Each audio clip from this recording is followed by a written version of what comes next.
Hello, everybody, and welcome to episode 15 of the In From Japan podcast. I'm your host, Erroll, as always. And with me is the phenomenon from Suriname, Jason Corner. Hey.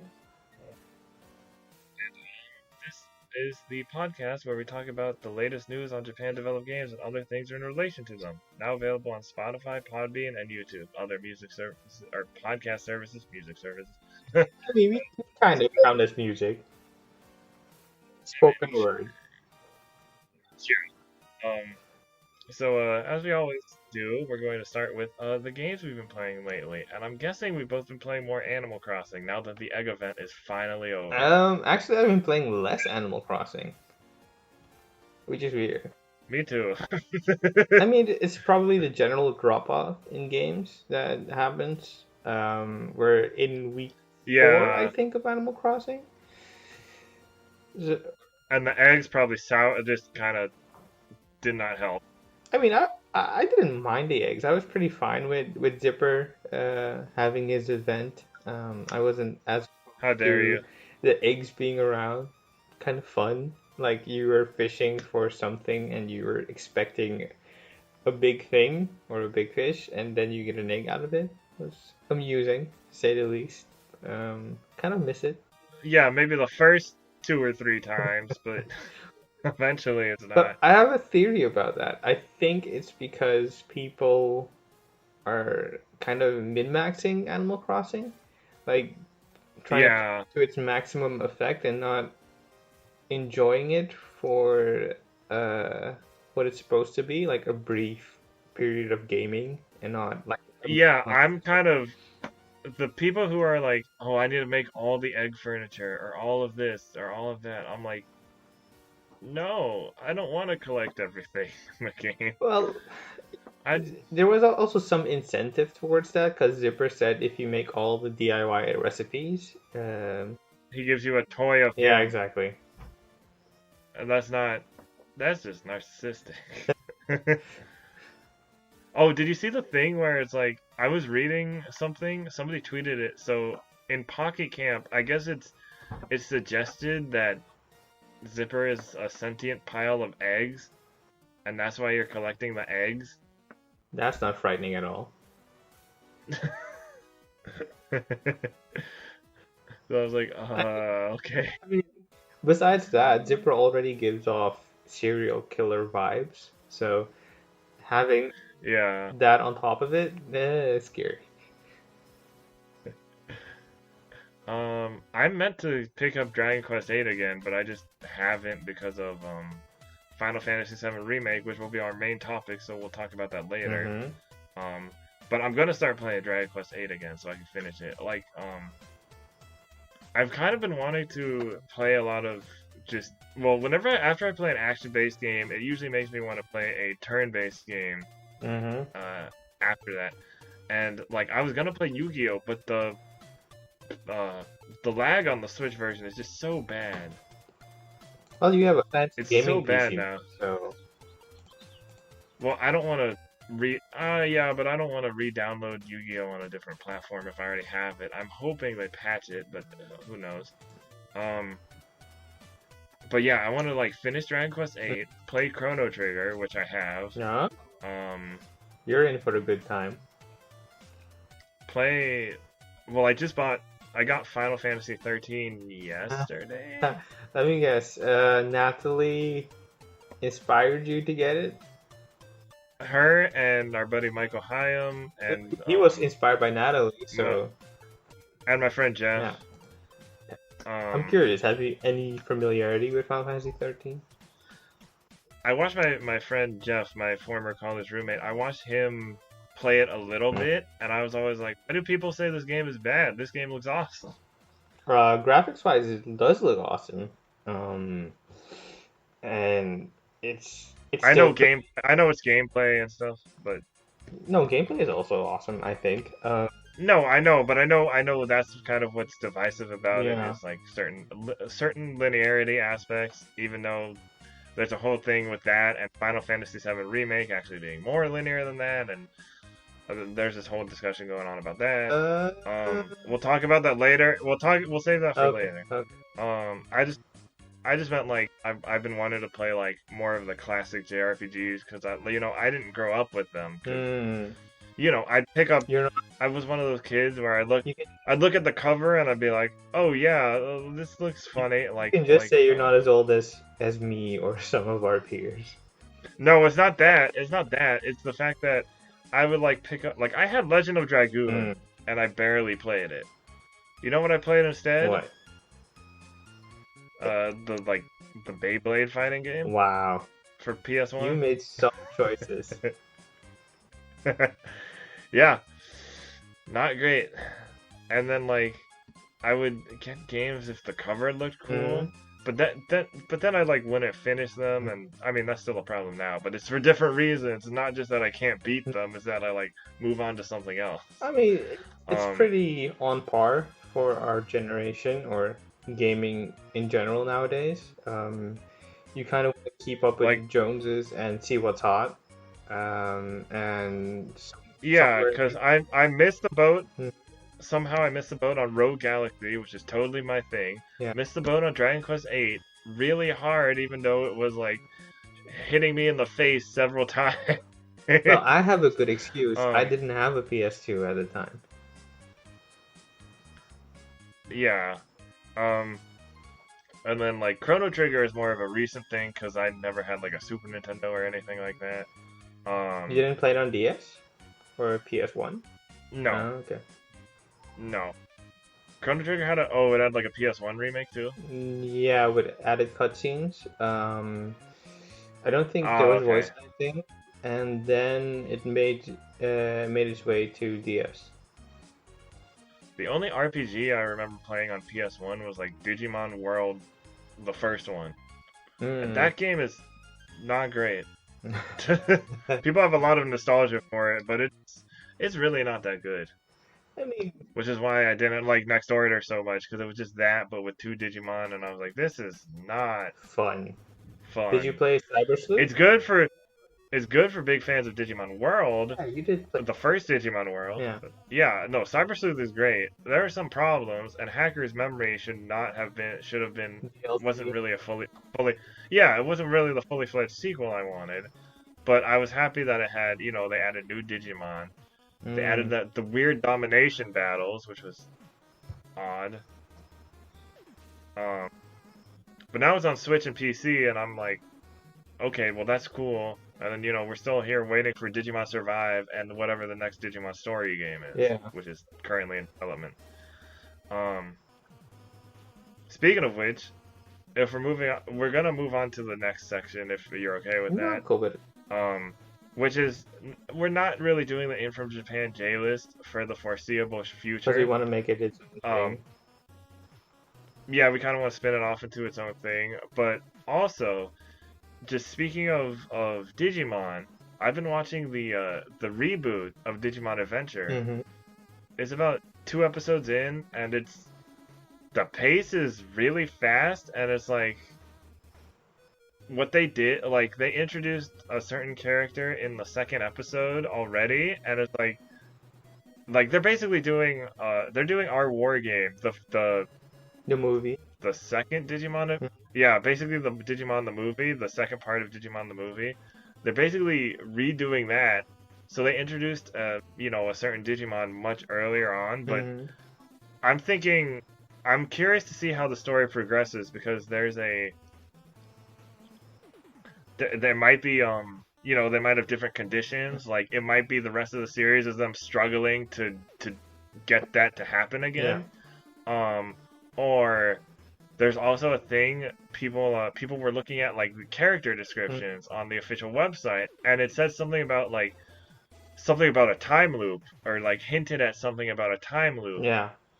I haven't watched it yet. My brother did tease that when he watched the last episode, and they mentioned it before the show released that it was I wouldn't say reimagining of the original series, but it's a continuation that flows from the final few movies. So yeah, I haven't seen Last Evolution of Kizuna either. Yeah. And I think which would really work with the way I suggest people watch Digimon Try. Mm. Because, have you seen Digimon Try? I've seen, I think about I think I've seen the first season because I watched it on Crunchyroll when it was split up into an anime series. Oh, so like the first 6 episodes or whatever? Yeah. So, concerning that, I'd suggest you watch the movies for pacing issues because the anime is pretty slow and uneventful. Yeah, they really didn't need to do No, that. absolutely not.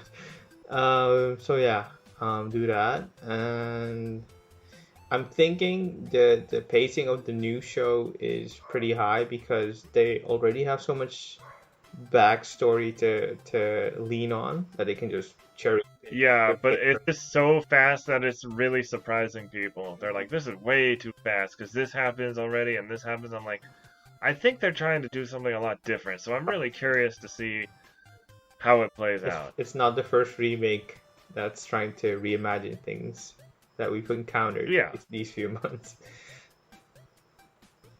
Oh, yeah.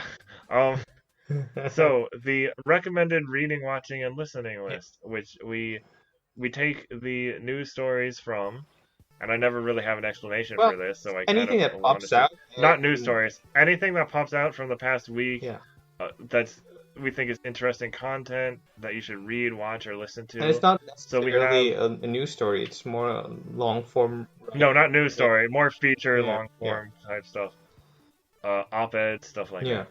that. So we have Final Fantasy 13 established the best aspects of the Final Fantasy 7 remake by Natalie Flores over at Fanbyte. Um, a very Siliconera fireside chat. Why Final Fantasy 7 remakes Roche rules by Lucas White, Siliconera. Watching Final Fantasy 7 remakes Cloud Learn to Care is mesmerizing by Jenni Lada, Siliconera. Do you see a theme here yet?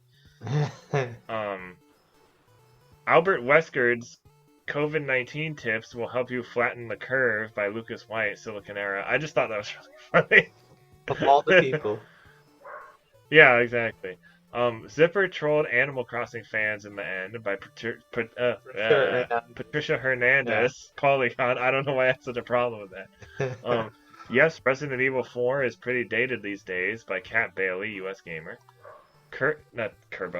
TurboGrafx 16 mini review, not just for retro nostalgia, but retro discovery by Kat Bailey, US Gamer. Also, our buddy Matt Paget, I believe, has his review of the TurboGrafx 16 over at GameSpot, so check that out too.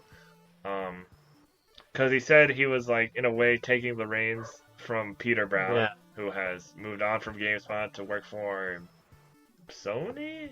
Wait, do we know what he's doing now? He didn't specify. Or do we He not? Oh, just said Sony, I yeah. think. Okay. But I'm looking it up. Let's see, PC Brown, game content manager at PlayStation. Oh. Okay. I guess that's that. All right. Moving on. Yeah. Final Fantasy XI devs on the huge hurdles of working with an 18-year-old MMO by Mike Williams, US Gamer, which is really interesting. I was reading it earlier because I might try Final Fantasy XI at some point because who knows when that's gonna go. Where is it playable, or what platform? A PC. Is it still playable on PC? It's on Steam. You can get it on Steam. Really? Yeah. Huh. That's kind of the only way to play it now. Okay. Wasn't there supposed to be a mobile version too? I have no idea. I didn't see anything. Hmm. The Truth About Chadley, Final Fantasy VII Remake's Strange New Character by Chris Plant, Polygon. You mean best character. Why the original Final Fantasy VII remains essential even after the remake by Carolyn Pettit, Polygon. Press Sneak Out by Jason Schreier over at Kotaku, because notable journalist Jason Schreier, yeah, he is leaving Kotaku to go work at, who knows, work somewhere else, because well, he said the people who bought because the people who the media company who bought Kotaku, they are not great and have no idea what they're doing. Go Media, and nobody likes them. Yeah, So that's um, been forever. and then we have yeah. Last but not least, Trials of Mana interview with Shinichi Tatsuki and Masaru Oyamada remake changes, co-op removal, clear time, and more by Saruman over at Komatsu. Um, and that's it for the recommended list Yeah. for this week. And So now we have the news rundown. So I'll let the bearer of bad news the take the the wheel. Shinigami Luckily, himself. yeah, luckily we have a little less bad news than the past few weeks, but still not great. Yeah, because the world is still on fire. Okay. Yeah, Star Fox Team Fortress voice actor Rick May has died from COVID-19 by Luke Plunkett for Kotaku. Rick May, a veteran voice actor whose most notable credits in video games were playing Star Fox's Peppy Hare and Team Fortress 2's Soldier, has died at the age of 79 from COVID-19. May, who also voiced Star Fox's Andros and Genghis Khan in Age of Empires 2, had been in a nursing home after suffering a stroke earlier in the year, where he contracted the virus.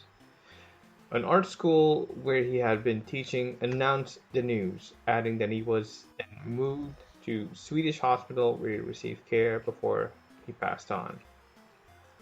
In addition to those well-known roles, May also appeared in games like SOCOM 2 and Sly 3. So rest in peace, Mr. May. Okay. Moving on. A Sony Interactive Entertainment employee tests positive for COVID-19. This is by Sato for Siliconera. Sony Interactive Entertainment confirmed that a male employee of the company has tested positive for COVID-19. The SIE employee who tested positive works at the company's Shibaura Crystal Shinagawa Konan office in Tokyo. He first showed symptoms on April 1 with a sore throat and slight fever.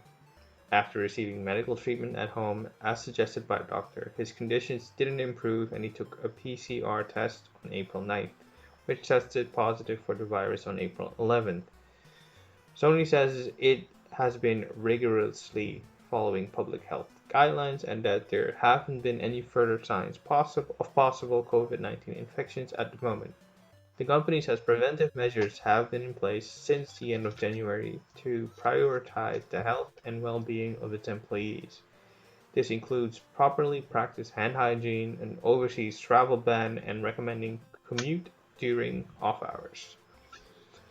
So that's unfortunate, but pretty surprising that one of the bigger companies has just one so far. Which is good news in some cases, but also still pretty bad because, yeah, this is not something to be happy about. So hopefully he makes a speedy recovery. Okay. yeah. Next up, Gamescom 2020 physical event cancelled for digital event by Sal Romano for Gamatsu. Gamescom 2020 will no longer be held as a physical event at the Kuln Messe in Cologne, Germany, this year due to ongoing COVID-19 pandemic, but will take place as a digital event. Organizers Kuln Messe and Game, the German Games Industry Association, announced. That's kind of cool that they're just called Game.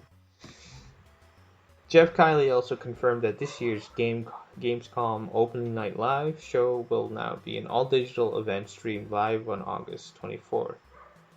There's a statement in the article, so you can read that and give Gamatsu a click. Yeah. It does make me wonder what is going to happen. I mean, I'm guessing PAX West is going to be maybe not outright canceled, but maybe postponed. Or they could do it in Uh, conjunction with the Steam festivals that have been going on, because they're yeah, pretty fan focused. Yeah, that's true. Like after all of this is said and done, it's not like there won't be conventions ever again. It's just certain conventions. Like E3, people think like maybe E3 won't actually really come back, even though they plan on it. Mm-hmm. Um, just because of the nature of it. Yeah. But since PAX West and like stuff like PAX West, TwitchCon, Mm. probably Anime Expo, and the only reason I say Anime Expo is because Anime Expo is more of a mix of like an E3 type of like a Comic Con type thing, but there's also a lot of community stuff. Mm.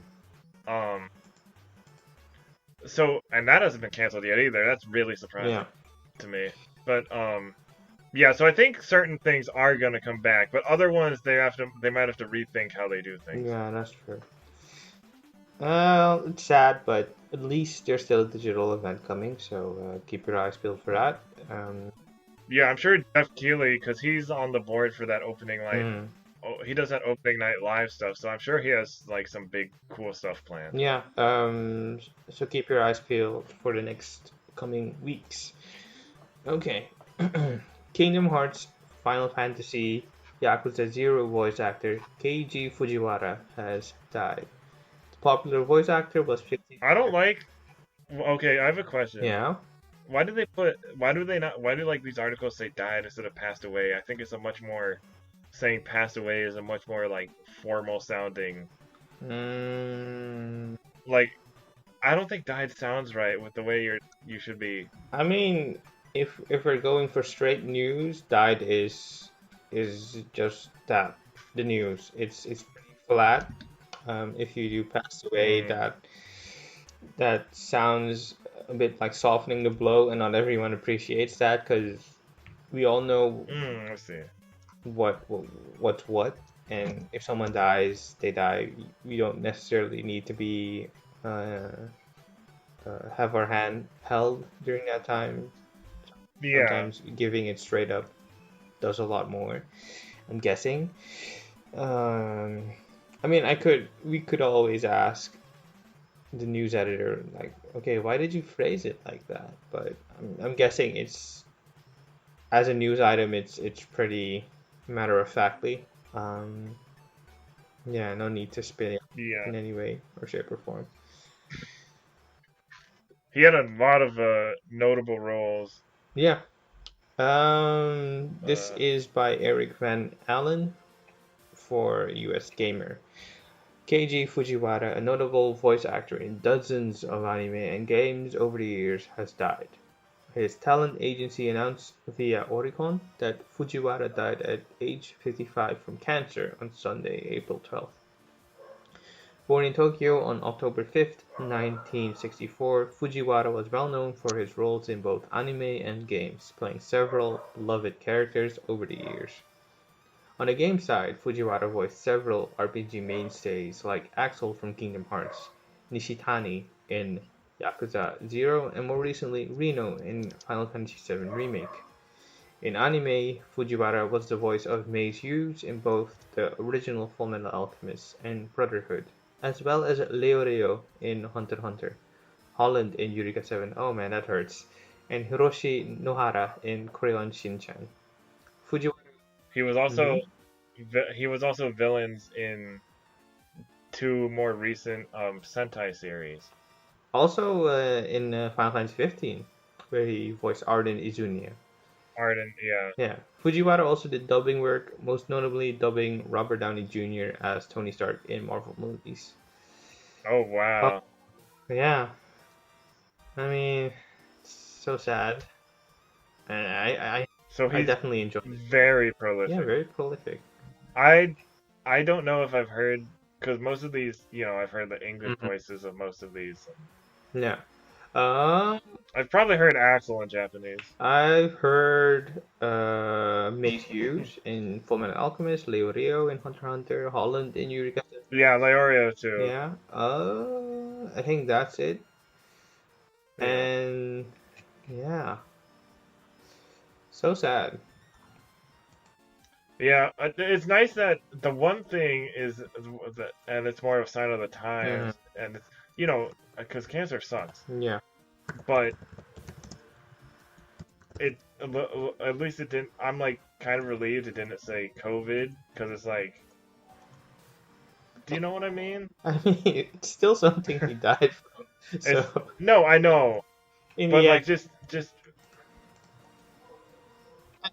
I don't know. uh-huh. I, I don't know what I'm trying to I say. mean, I get it. You don't want to have everything be about COVID-19, but it's it's Yeah, it's it's but still something. it still Yeah, sucks. it still sucks. It Yeah, definitely still sucks. yeah.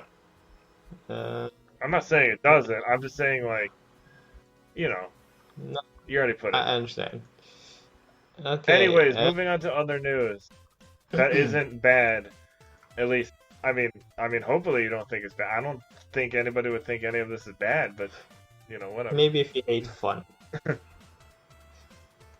Um, so, let me Do you see. want to take this Well, I know I'm taking the third one for one? sure. I mean, you can take everything up until Um, the third one. wait, up until the third one? Yeah. Oh, you mean until after the third one? Well, because I'm not as interested in this first story. You might be more. I mean, I I'll don't take know. it. I can take No, it if you I'll take want. it. I'll take it. I'll take it. It's just I'll we don't have a system for this really. You just flip a coin mentally. Okay. Rumor has it Resident Evil 4 Remake is in development at M2 by Sal Romano for Gamatsu. A remake of Resident Evil 4 has entered full production at Osaka-based M2, studio founded by former Platinum Games president Tatsuya Minami, with an estimated release window of 2022, according to a VGC report. M2 provided development support on this year's Resident Evil 3 remake, which was led by director Kiyohiko Sakata of Redworks, with additional support by internal Capcom staff and other external teams. The Resident Evil 4 remake reportedly has the blessing of Shinji Mikami, director of the original Resident Evil 4, who is said to have declined an approach to lead the project but has provided advice on its direction. Okay, pretty big news, pretty unexpected news, because everyone, I think we also talked about it last week, where we were thinking, hey, maybe Code Veronica X will get the remake treatment, because Resident Evil 4 is the most, well, it's the start of the modern direction of the franchise, so it wasn't really in need of a remake. Others disagree with that take, but in terms of what else could have been tackled, yeah, there's a pretty long list of other games in the series. But yeah, I think this is good news. We'll have to see. Yeah, I mean, Yeah, I saw something that it was like it probably wouldn't release until like 2022. yeah, that's what the article says. So we have Yeah, some time to mull it over, and they'll probably show us a teaser next year, after the Resident Evil 8 drops. So we'll have a clear but idea. after they remake, my thing is, after they remake 4, do they stop remaking? Because they're not gonna. I don't think they're gonna remake 5 or 6. Um, I mean, They're not gonna stop. They'll remake the spin-offs probably. I could see them remaking 5 and 6 to bring it more in line with the 2 remake and the 3 remakes, more grounded direction. So that could be possible, but on the same side of that, there's like the question of, do we really need that, or do we just want new stuff within the series? Yeah, I guess we'll see. I'm not, like I've said before, I'm not really that big of a Resident Evil fan besides 5 and the Light Gun Chronicles games. Mm-hmm. So, but I like watching other people play it. Like my friend, Twitch streamer and indie developer Samethyst, she has been playing through Resident Evil 3 remake, and I kind of like watching other people play it. I also watched our buddy Jake Decker play it too. I'm a pretty big fan of Resident Evil. So Well, are you? Yeah, I am. So I'm looking forward to it, tentatively, because I have no idea what a remake of Resident Evil 4 will look like, which is kind of Especially because it's not for a while. yeah. It's probably going to be next gen at that point, I mean like next gen exclusive. the the only thing I'd like to see them add is moving while aiming, because Yeah, stopping yeah, stopping the aim and shoot does have its effect on tension and yeah. So apparently that's a problem in like, remake 3. I haven't really played. No, no, no, not a Resident Evil game, but Valorant, one of the biggest games in the news right now. Hmm. There is kind of a lot of the people that like uh streamer Echo Clo. I was watching her Hmm. stream it, and she usually streams Apex, and she was complaining about how it's not quite as fast paced, and it's not as fun because of that. Hmm. I mean, And I'm like, yeah, I get that, have because you you have to ever kind of talk played and shoot. Counter-Strike Go? No. Well, it's pretty much that with superpowers. Um, but Yeah, isn't the definitely. gameplay, like I watched her play it, and it Hmm. just didn't look that interesting to me, and it didn't look good either. I'm like, wait, why is this like the big new thing right I now? This mean, doesn't look appealing to me. you have to play Counter-Strike Go to get it, I guess. Because it's very Twitch-based, pretty bare bones. You get what you see, or you see what you get. In that it's not Yeah, flashy. There are no particle effects as like say Overwatch, but it's pretty much based on skill. Like, can you get a headshot? yeah, Can you multitask with everything else going on? okay, It's, I mean, it's kind of you have to be there to get it. Um, in okay, that you have to play Counter-Strike Global Offensive to get why Valorant is so appealing. all right.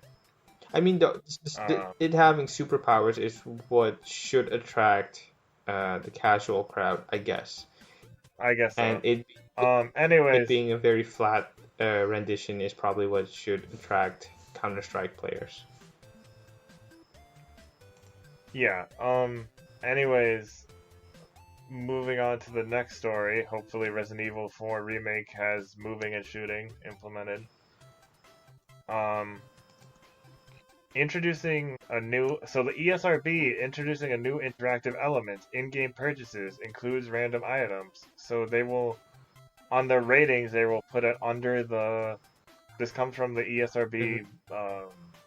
blog or official website or something. Yeah, They official have blog. a website, yeah. Yeah. In April 2018, the ESRB began assigning interactive elements to physical video games with the in-game purchases and users interact notices.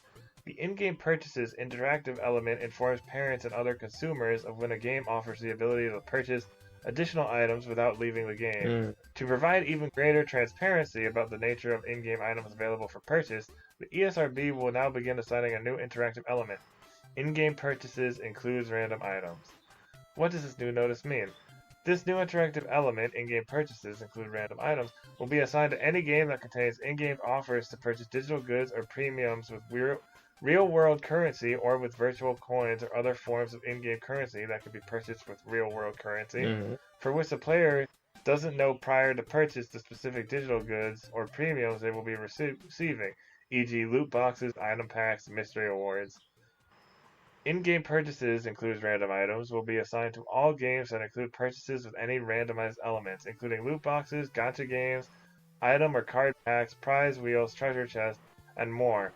Games that have the in-game purchases include random items notice may also include other non-randomized paid elements. Basically telling you they have loot boxes. Hmm. Basically, it's because people have been asking the ESRB like, what's the deal with loot boxes? How can we get more information on it? And in response to that, they added the description to Yeah, the game packaging.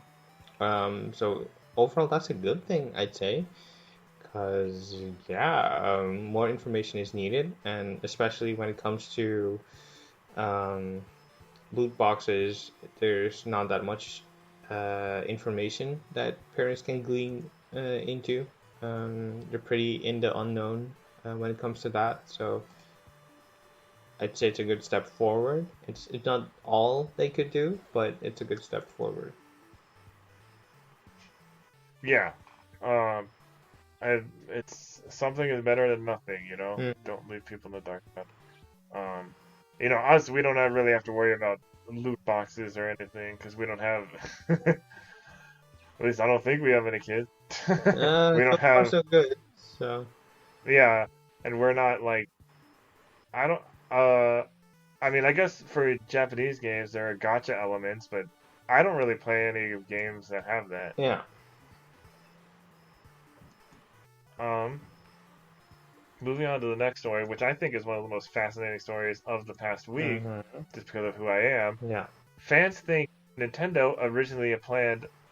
Let me. Fans think Nintendo originally planned a Pokemon Pink. Mm. This is from Tom Phillips over at Eurogamer. So, what appears to be evidence of a long lost Pokemon Pink version has appeared online.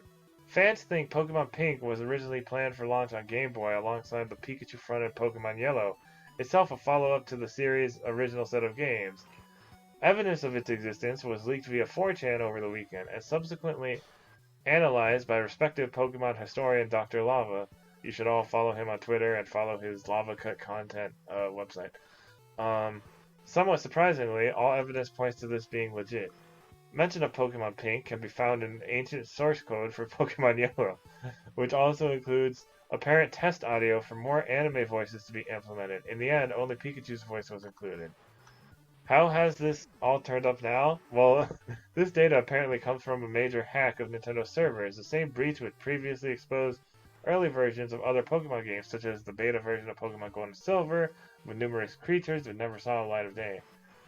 The hacker, a 24-year-old Brit named Zamus Clark, received a 15-month suspended prison sentence for accessing private Nintendo and Microsoft servers in early 2018.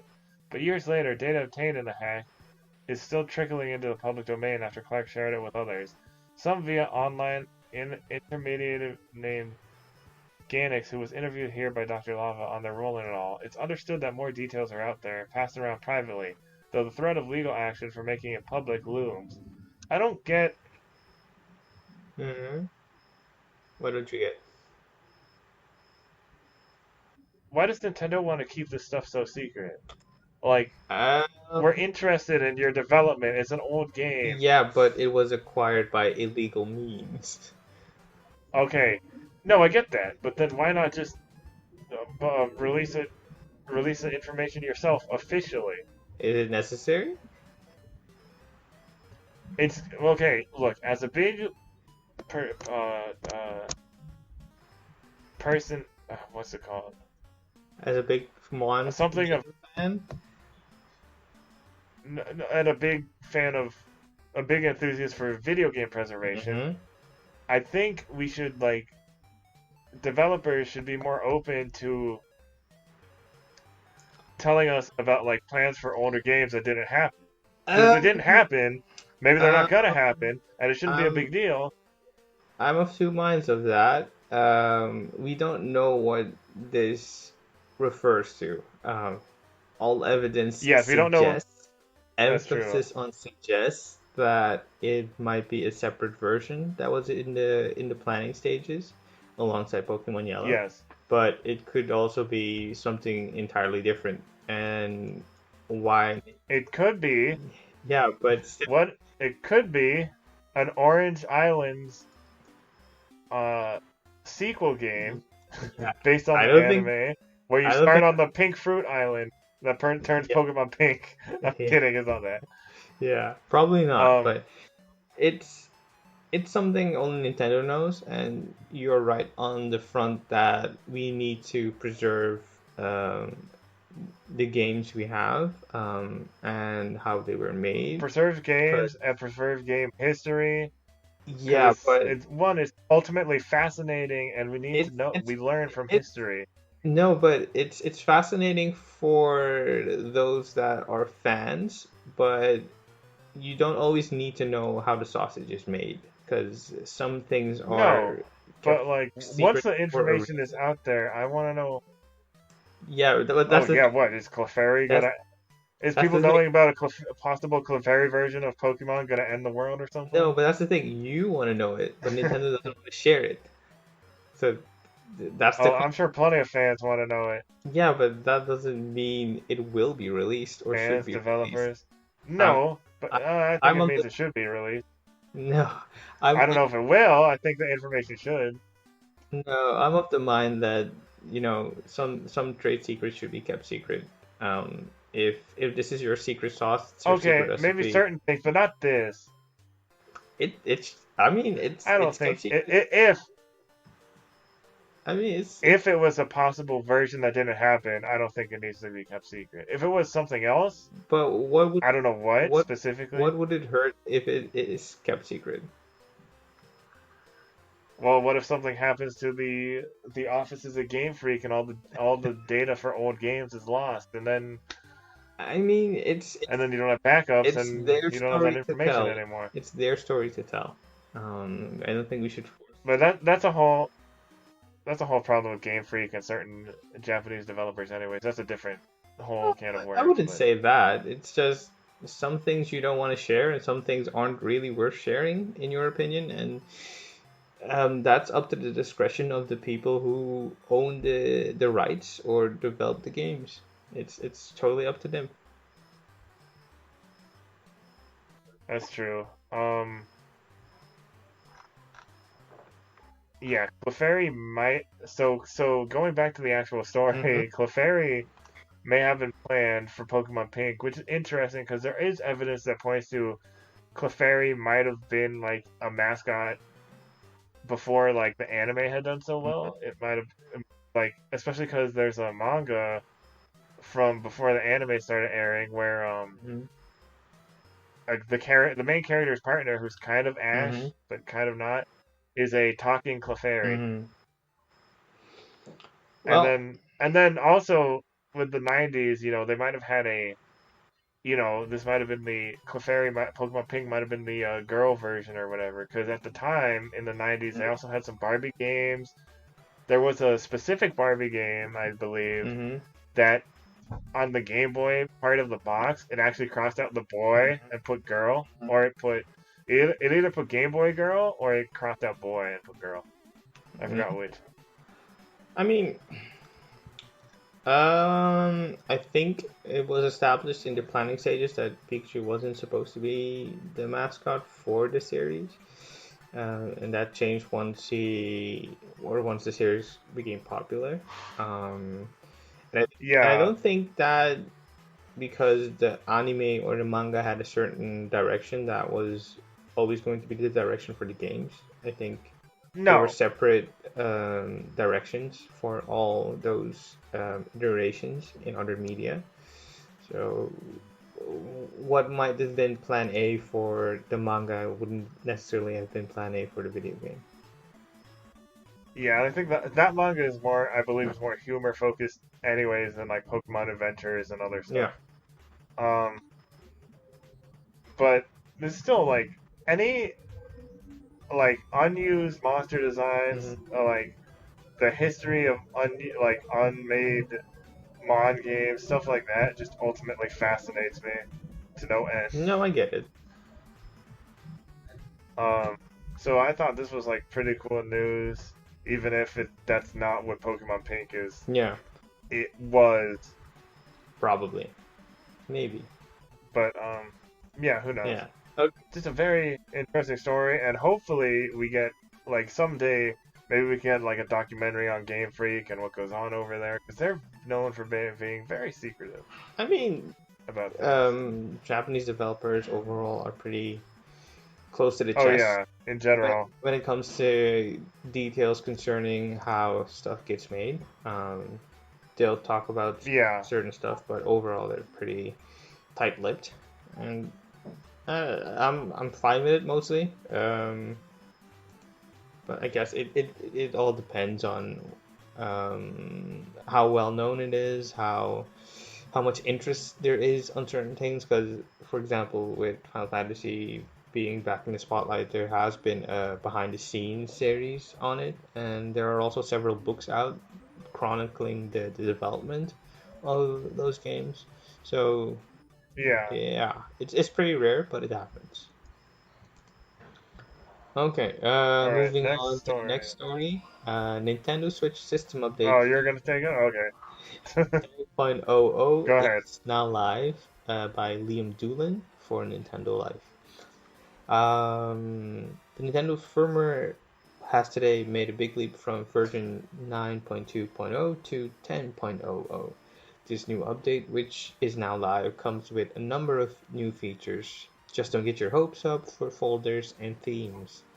You can now transfer software data between the system memory and the SD card and vice versa, among other things. And in addition to this, you can remap the button of your Switch controllers. There's also a new bookmark feature that has been added to the news, a new section added to user settings, and 6 new Animal Crossing New Horizons icons. Last but not least, we have some general system stability improvements to enhance the experience. And if you read the article, you can see all the patch notes. Let's see, there's also an update. Nintendo servers seem to be having issues and is preventing some users or some Switch owners from downloading the update. If this is happening to you, keep trying to perform the update and it should eventually work. So there's that. I've seen it on Twitter a lot. People are championing this as a good step forward for accessibility, and that's a good thing Yeah. because Nintendo is among the biggest companies, probably the slowest to adopt accessibility changes. I remember when Yeah. Pokemon Let's Go Pikachu and Eevee came out, that a lot of kerfuffle was made about the way the game played or the controls. Yeah. Because Or the motion yeah, controls, exactly. right? Because when Nintendo implements motion controls, sometimes they force you into those controls and give you no way out of them. And it's fine if you're an able-bodied person, but if you're someone who has Yeah. difficulty with motor functions or only has one arm, for example, that can prove difficult if you're only locked into motion controls. Okay, next up, Yeah. Uh, Monterey oh, Bay. I could take. I'll Okay, take this one. okay. Oh, I guess you'll take it. No, go ahead, go Uh, ahead. well, now you started. I don't want to. No, I'm just kidding. um, uh, Monterey Bay Aquarium is using Animal Crossing New Horizons Museum in a unique way. By Eric Van Allen over at US Gamer. Many museums are closed right now, but Animal Crossing New Horizons provides a fix of sorts.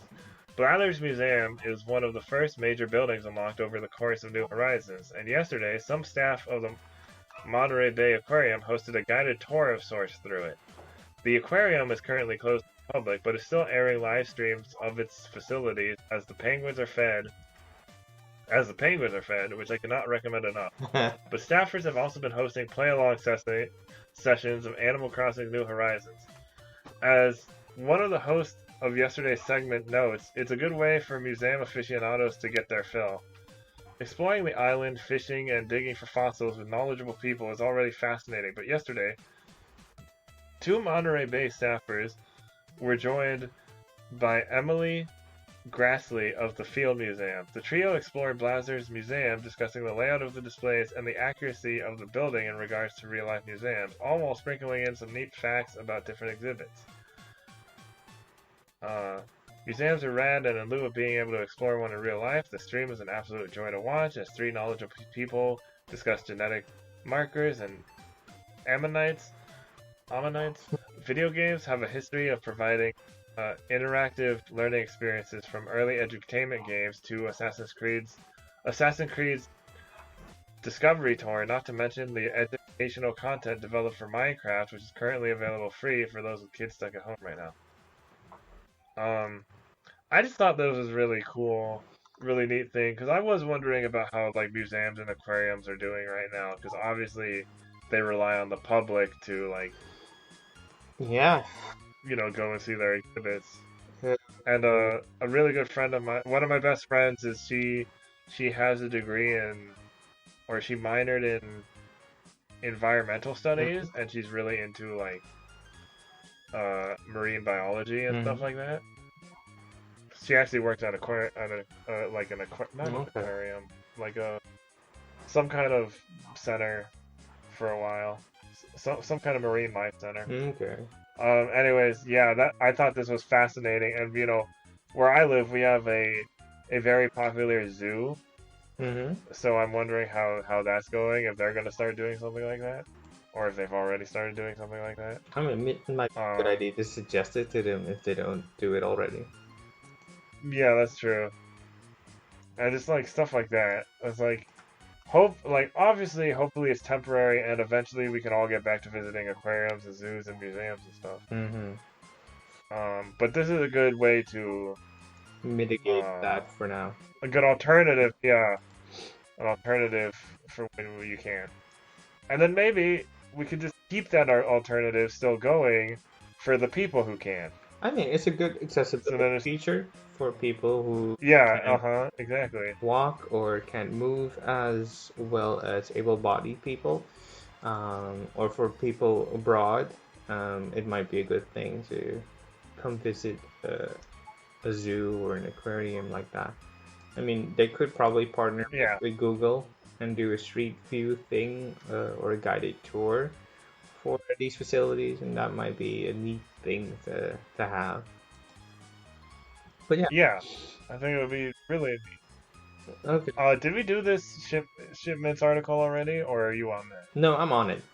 Because okay, it's because the order was switched around. Yeah, I didn't realize it. it's fine. Nintendo Switch shipments to Japan will resume this week amid global shortage by Sato for Siliconera. Nintendo suspended shipments of Nintendo Switch and Nintendo Switch Lite consoles to Japan last week, but the company announced that it will resume shipments this week. There's a tweet in Japanese, so I'm not gonna bother reading that. But according to the tweet from Nintendo, shipments for both the Nintendo Switch and Nintendo Switch Lite consoles will resume this week in Japan. Furthermore, the Animal Crossing New Horizons edition set will also ship out around the end of April in Japan. It'll be available for purchase across various online shops and retailers. Last week, Nintendo suspended domestic shipments of the Nintendo Switch due to production delay caused by the coronavirus outbreak at its production plants in China and Vietnam. Switch sales have seen a meteoric rise since the launch of Animal Crossing New Horizons, which has sold 2.6 million units in Japan alone in its first 10 days. The demand for the Nintendo Oh, Switch console. What's wrong? that's a lot. Yeah. The demand for the Nintendo Switch console has also increased thanks to the growth of in-home gaming during the quarantine. Okay, that's good news for Japan because they didn't have enough stock for the last few weeks because the Nintendo Switch has been selling like hotcakes, especially in conjunction with Animal Crossing New Oh, you Horizons. know what? What? Speaking of Switch, I forgot to put a story in. Which one? Um, or was it part of the update story? Because people were looking into the update, and there was a number for a possible new Switch model or something. It's still a rumor at this point. But the last time this I just forgot to put. the last time this happened, it pointed to a probable redesign, as in the Switch Lite. So it might be hinting at Yeah, new stuff. The Nintendo president did. yeah, I forgot to put an article on. The, My bad. no, it's fine. The Nintendo president did mention that this year we won't be seeing any new hardware redesign, so maybe something for Yeah, next year. yeah, that's true. Mm, It might be, and it could just be like a. for internal testing purposes. No, I guess it wouldn't be that. Yeah, maybe. Who knows? um, I guess we'll have to wait and I see. mean, the, Okay, I'll take this the story. one last thing to add. Oh, if you want to keep, No, yeah, one last thing to add. yeah, People sorry.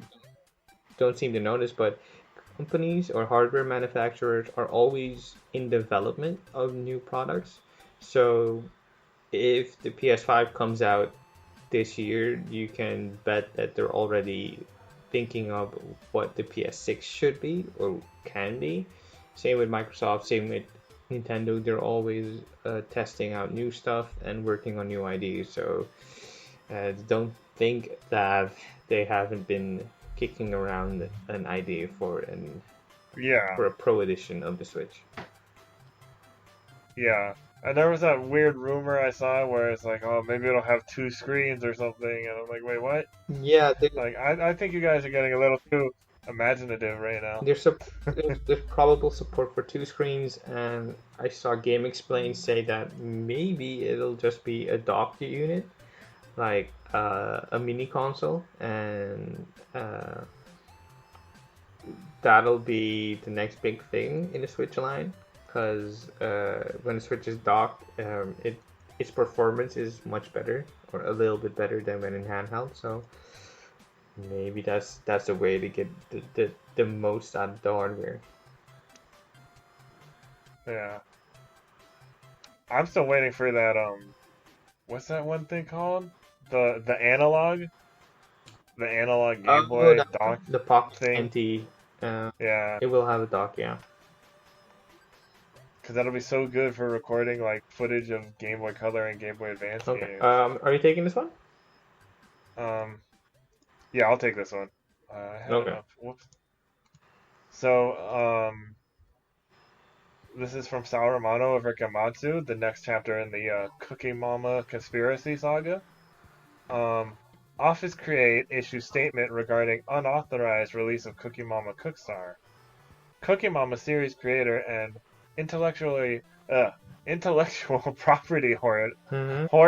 holder. Jeez, let me just try that again. Wow. Cookie Mama series creator and intellectual property holder Office Create has issued a statement regarding Cookie Mama Cookstar, a new entry in the Cookie Mama series published by Planet Entertainment, developed by First Playable Productions, and recently released for Switch at physical retailers wherever you can find it. According to Office Create, while the company licensed the Cookie Mama intellectual property to Planet Entertainment in August 2018, development builds of the game did not meet Office Create's quality standards. The company rejected a wide range of deficiencies affecting the overall feel, quality, and content of the game, which Planet Entertainment were contractually obligated to correct. However, Planet Entertainment proceeded to release the game without addressing all of the issues and without Office Create's approval. The company also addressed the unauthorized PlayStation 4 version of Cookie Mama Cookstar. Listings for the PlayStation 4 version appear across multiple European distributor and retailer websites, including the Coke Media Shop, Amazon German, Amazon Germany, GameStop Italy, and Play Asia. While the Switch version can be found now, the PlayStation 4 version is listed for release on either May 12th or April 28th. According to Office Create, it did not license Planet Entertainment to develop a PlayStation 4 version of the game. Office Create is currently evaluating legal action against Planet Entertainment, but did not share any further information at this time. And there's a full statement just saying the same thing, basically. Mm. On March 30th, 2020, Office Create notified Planet of its immediate termination of the license due to Planet's international material breach of the license contract. Despite such notice, Planet continues to advertise and sell the unauthorized version of Cookie Mama Cookstar on its website in willful violation of Office Create's rights. To date, Planet has not confirmed the status of the unauthorized PS4 version. Also, I want to point out, the people who did get it, the reviewers who did get it, it's not getting good reviews. And that's without this legal stuff. It got a 3 out of 10 from IGN. Uh-huh. Say what you want about IGN, oh, they gave a 5 out of 10 to God Hand. I'm like, that was a different time, a different person. Uh-huh. You give it a 3 out of 10 to a Cookie Mama game. There's definitely, if any big site is giving a 3 out of 10 to a Cookie Mama game, there's definitely something wrong with that game. Okay. There's nothing wrong with the reviewer, just the game. Well, like, because you feel like 5 to, I feel like like there's a whole argument of 10-point scale. You can't really put a number, and there's that whole argument. Hmm. Doesn't really reflect the the reviewer's opinion all that well, all that. Hmm. But like, think about how few games get under a 5 these days. Hmm. Especially because they're not reviewing everything. We don't have the well, we do have shovelware again, but kind of people are most of the time avoiding it. Hmm. Um, it's not the same as when game review sites used to try to review every game that came out, like M&M Beach Party or stuff like that. Um, so like there are less reviews coming out that are under 5 out of 10. Hmm. Like 5 out of 10 is usually the lowest you'll see. Except for, if you're Cian Meyer and his GameSpot review of Snack World, where he got a 4 out of 10, gave it a 4 out of 10 because of a lot of gameplay issues Yeah. that he was having. I don't know what happened there, but but you get what I'm saying, right? I mean, I think you're getting at the fact that getting a 3 out of 10 is very rare, and that should probably say a lot about the game. Well, because the way that just just that combined with the way that the original IP holder is saying like, yeah, it doesn't meet our quality standards. It kind of like in a way provides evidence, even though a review is kind of like the person's opinion. Hmm. But I don't see I don't think anybody who got this game is saying this game is good. That's probably true. I mean, I haven't seen any real impressions on it because as soon as It's hard to get. problems arose, people or Nintendo and every other publisher took it off of their digital storefront, and there are some Yeah. physical editions floating around in the wild, but overall, I'm guessing this isn't considered as a released product. But yeah, it's Yeah. definitely a strange Uh, situation. Okay, I'll take the next one. next. Yeah. Jump Force is or has been announced for Nintendo Switch, and it will include up to or about 50 plus characters. There will be support for Season Pass 2, and it will be dropping in 2020. This comes from their Bandai Namco YouTube channel. From the Bandai Namco YouTube channel. I don't really have anything much to add. I just found it very interesting because, first of all, the trailer they have kind of feels a bit choppy when it comes to gameplay. And that's a big yikes for me, but it's probably also I'm just kind of surprised probably because compression and stuff like that. yeah, that's They're true. not Yeah, showing its real world usage. Um, but it's also but there's also a PS4 yeah, and Xbox One game. it's originally for PS4, Xbox One, and PC, but it being on Unreal Engine 4 makes it scalable to other platforms. And since the Nintendo Switch plays so well with Unreal Engine, I think it would have been just a matter of time before it made its way. I guess we'll have to see. Mm. Hopefully, we can get a review code and we can test it out ourselves. Um, What I'm surprised by this is that I thought Jump Force, like people, like I keep seeing updates on it all the time, and like I thought initially people tried Jump Force and it wasn't what they thought it would be, and it wasn't very good, so they just kind of forgot about it. well, Are people still playing it? people are still playing it. The hardcore crowd, like the fighting game community, is not that warm about it because it's Yeah. kind of button mashy and it doesn't look that great. But when it comes to fluid gameplay, looks don't matter that much. Yeah. Most characters feel similar in that balance doesn't really matter because light attack is a light attack, a heavy attack is a heavy attack, and whatever. Oh yeah, yeah. That Kind of like another generic anime fighting game, just more of a crossover, just a I bigger guess crossover. it's pretty much an anime arena brawler. If you Yeah. if you've played one, you can probably guess how this one plays.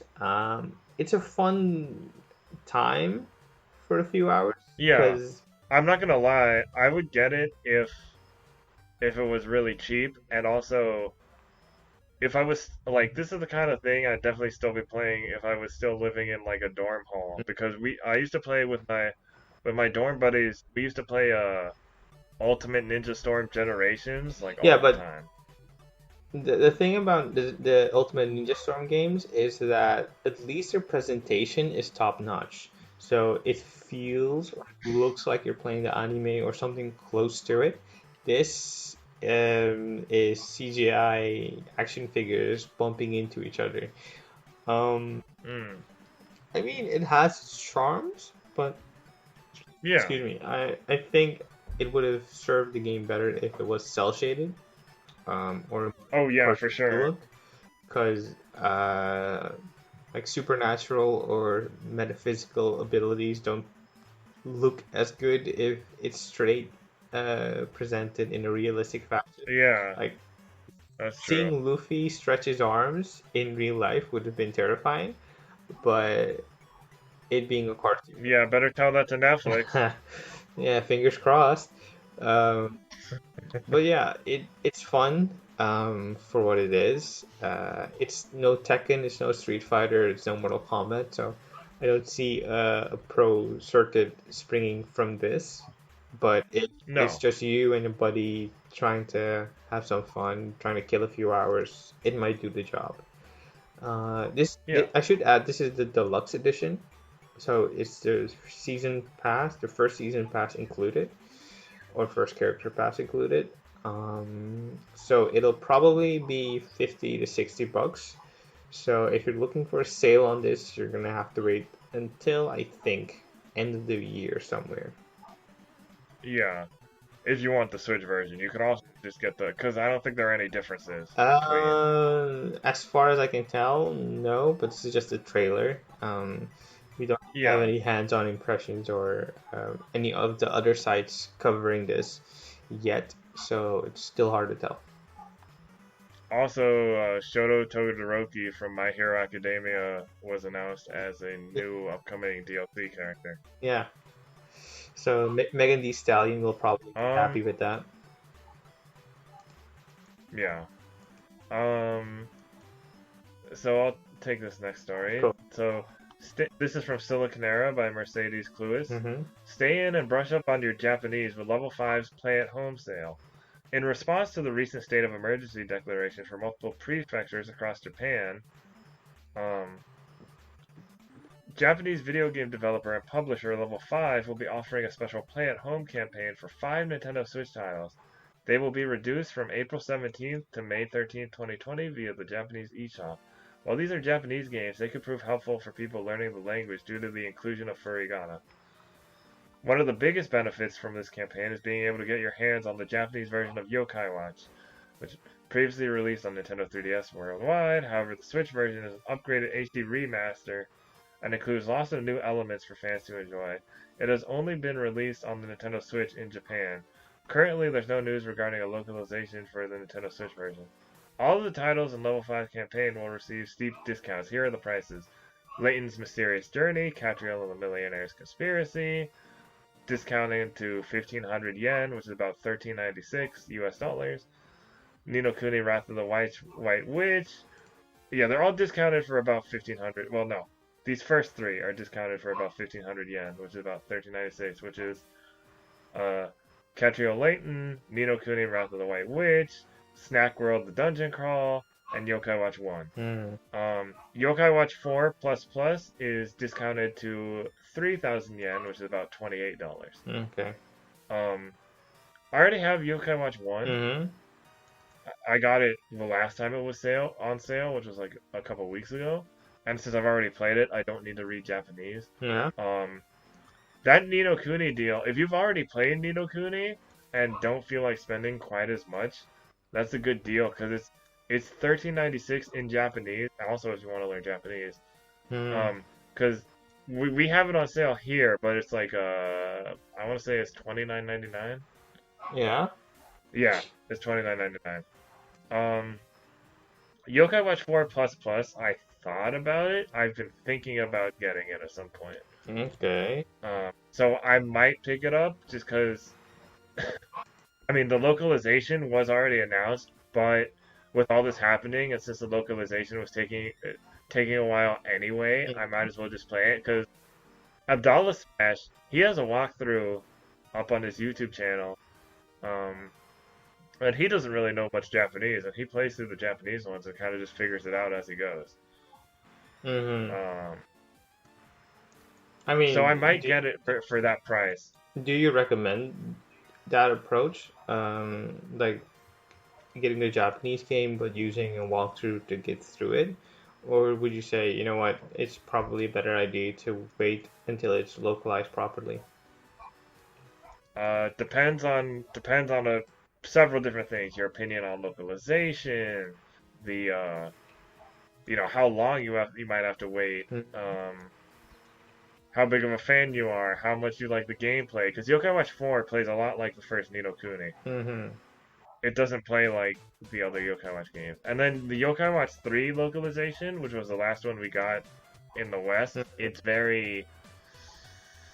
lacking in some areas. Mm-hmm. Misspellings and Mm-hmm. mistakes and stuff like that. So it just like kind of just depends on your opinion on those several things. Um, if you're interested, if you're interested and don't mind like using a walkthrough, like if you want to import a Japanese game because it looks interesting to you, yeah, I'd say you know what, get it. Mm-hmm. Um, otherwise, you can wait. Yeah. Um, yeah. So next story, which is also about level 5, and I hate this story, and that's why I put it here. Why do you Level hate? 5's armor. Okay, let me explain it first. Level Oh, 5's Armored Girls returns mixing waifus and little battlers experience. Today, Level 5 and DMM opened pre-registration in Japan for the return of Soku Musume, which translates into Armored Girls. Armored Girls is a spin-off of Level 5's popular IP Danball Senki, also known as Little Battlers Experience, which is basically it's kind of like Gundam Build Fighters, your little small robots in an arena, or Custom Robo or stuff like that. yeah. Um, so this turns them into anime girls. And why is this? I hate how this is a thing. They did the same thing with Metabots. I mean, that wasn't level 5, but they did the same thing with Metabots, and they did the same thing with Bomberman. What exactly is the same thing? Turning the characters into anime girls I when it's not necessary. It's not necessary, but it sells well. But and the first is below. You can check out the trailers released today by DMM. The first is a general overview of the game itself, and the other two focus on crossover characters, including Ami Kawamura from Little Badly Experience and Jibanyan from Yokai Watch. Now, I didn't know that part before. Like, I'm imagining Jibanyan as a furry anime girl. I don't know how to feel about that. You mean like, hold on. It's in the thumbnail for this video. Oh no, I'm scared.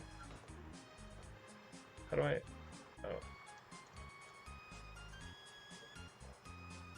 I haven't seen the video yet.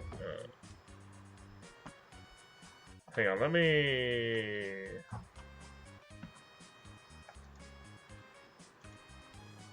Real quick, let me just do a thing real quick. Do this.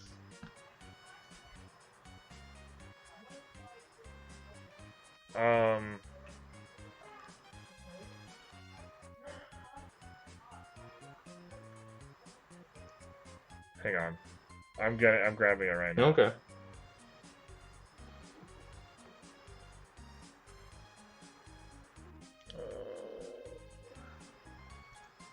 Sorry for the dead air, everyone. That's cool. Keep going. Oh nope, that's the wrong way. Whoops. It's fine. It's fine. I can still open up Discord.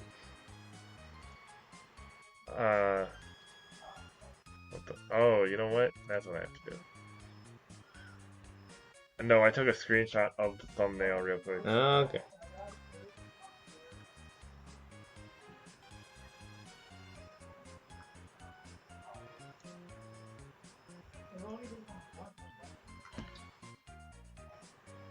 Mm. Oh no. It's a lolly Yeah, Javanyan. I yeah, don't know how to it's not feel great. about that. Anyways, That's play level 5 games, but not that one.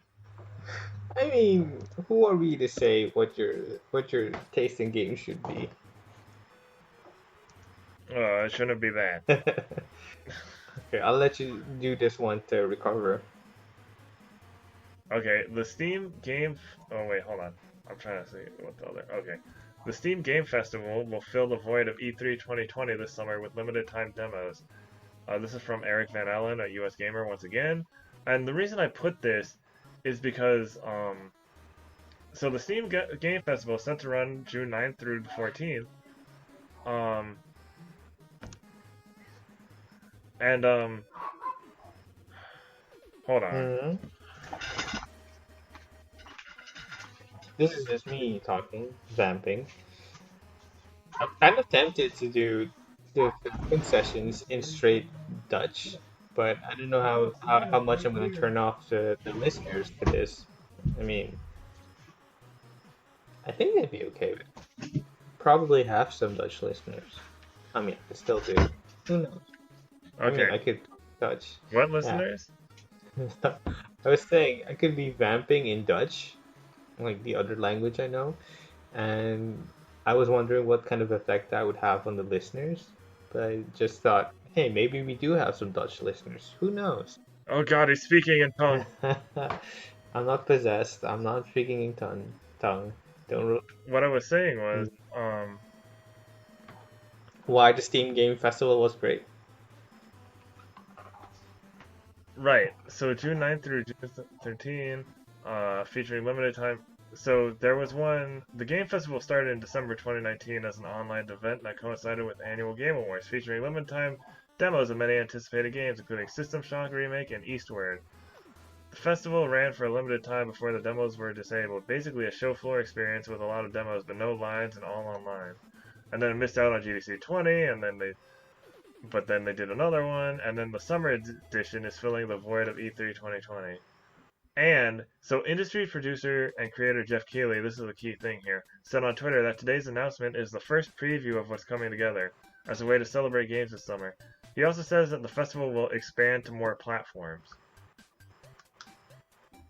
So that's kind of a key thing. Even though right now, well, there are some Japan developed indie games that have been in it before, Mm-hmm. but um, because it's expanded to more platforms, that means there's more chances for Japan developed games to be in it. Mm. Like PS4 and Switch. Yeah. And maybe they're not thinking of releasing their game on PC, but they're thinking of releasing their game on Switch or PS4. I don't know how it would work on Switch because that's a whole thing with Nintendo. Mm-hmm. But like I feel like PS4 they could like do something. It's possible. Is it only for indie games or any game other games allowed? Well, it's normally for indie games. Mm-hmm. Um, I don't know if that's going to change I mean, and they're going to mix it a bit when it more. comes to the Japan indie scene, it's a lot smaller than the Western indie scene. So Yeah, but it's growing. That's it is why, growing. because That there's is like true. certain like have you ever seen Deer Simulator? Yeah, I have.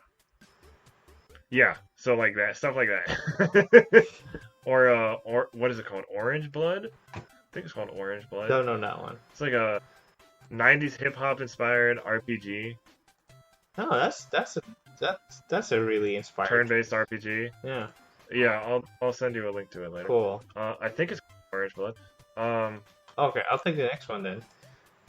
yeah, because I don't know why he did that. Okay, Bravely Default series producer apologizes for Bravely Second. Quote, we feel like there were parts that didn't live up to all fans' expectation.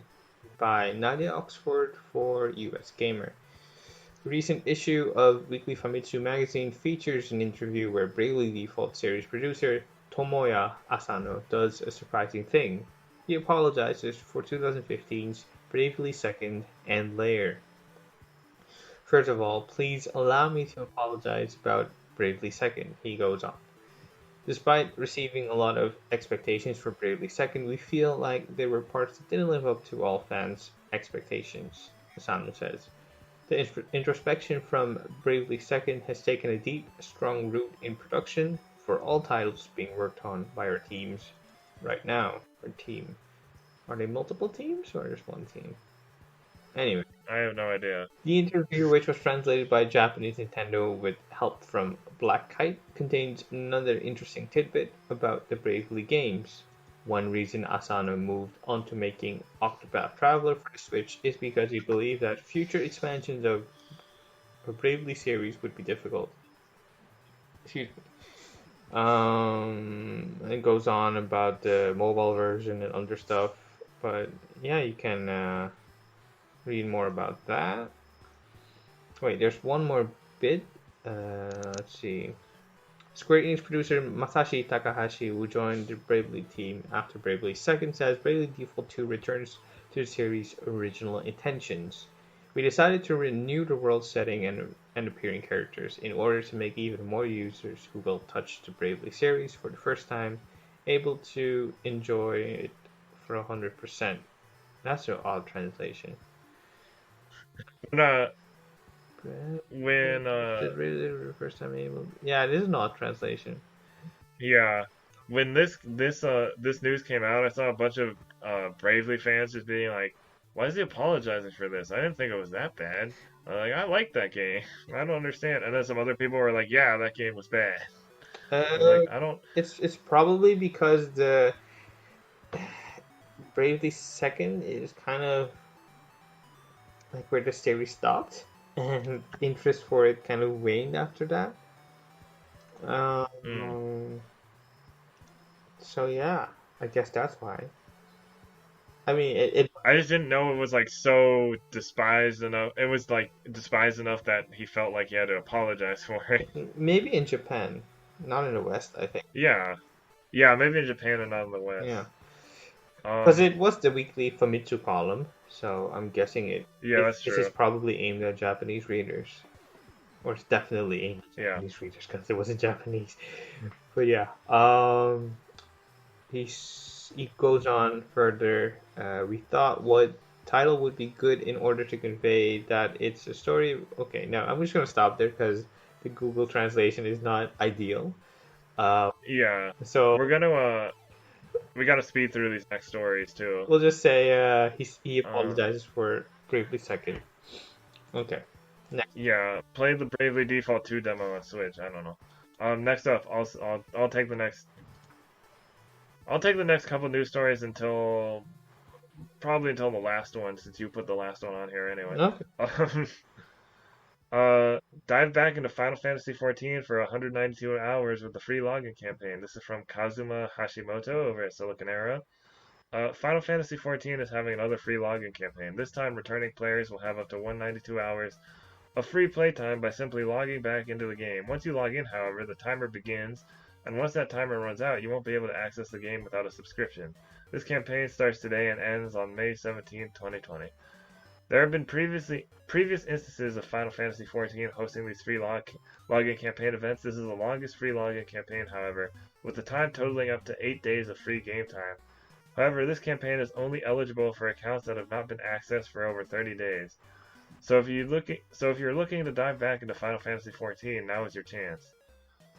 Um, so yeah, if you want to play a good MMO, I might get back into it. I don't know if it's been 30 days yet. I mean, I'm tempted, but Final Fantasy 14 has Don't you have all those other problems? Yeah. has disappointed me to no end. So, uh, And you haven't even gotten to play it don't give me hope, Square Enix. Don't give me hope. yet. Alright. So, next story about another MMO. Phantasy Star Online 2 PC version will launch in May 2020. So the Xbox One version just came out today, I think, or yesterday. Sega has come forward with a potential Phantasy Star Online 2 PC release window. People will be able to find it via the Microsoft Store in late May 2020, and it will again be free to play. Crossplay will also apparently be immediately available when it launches. That's nice.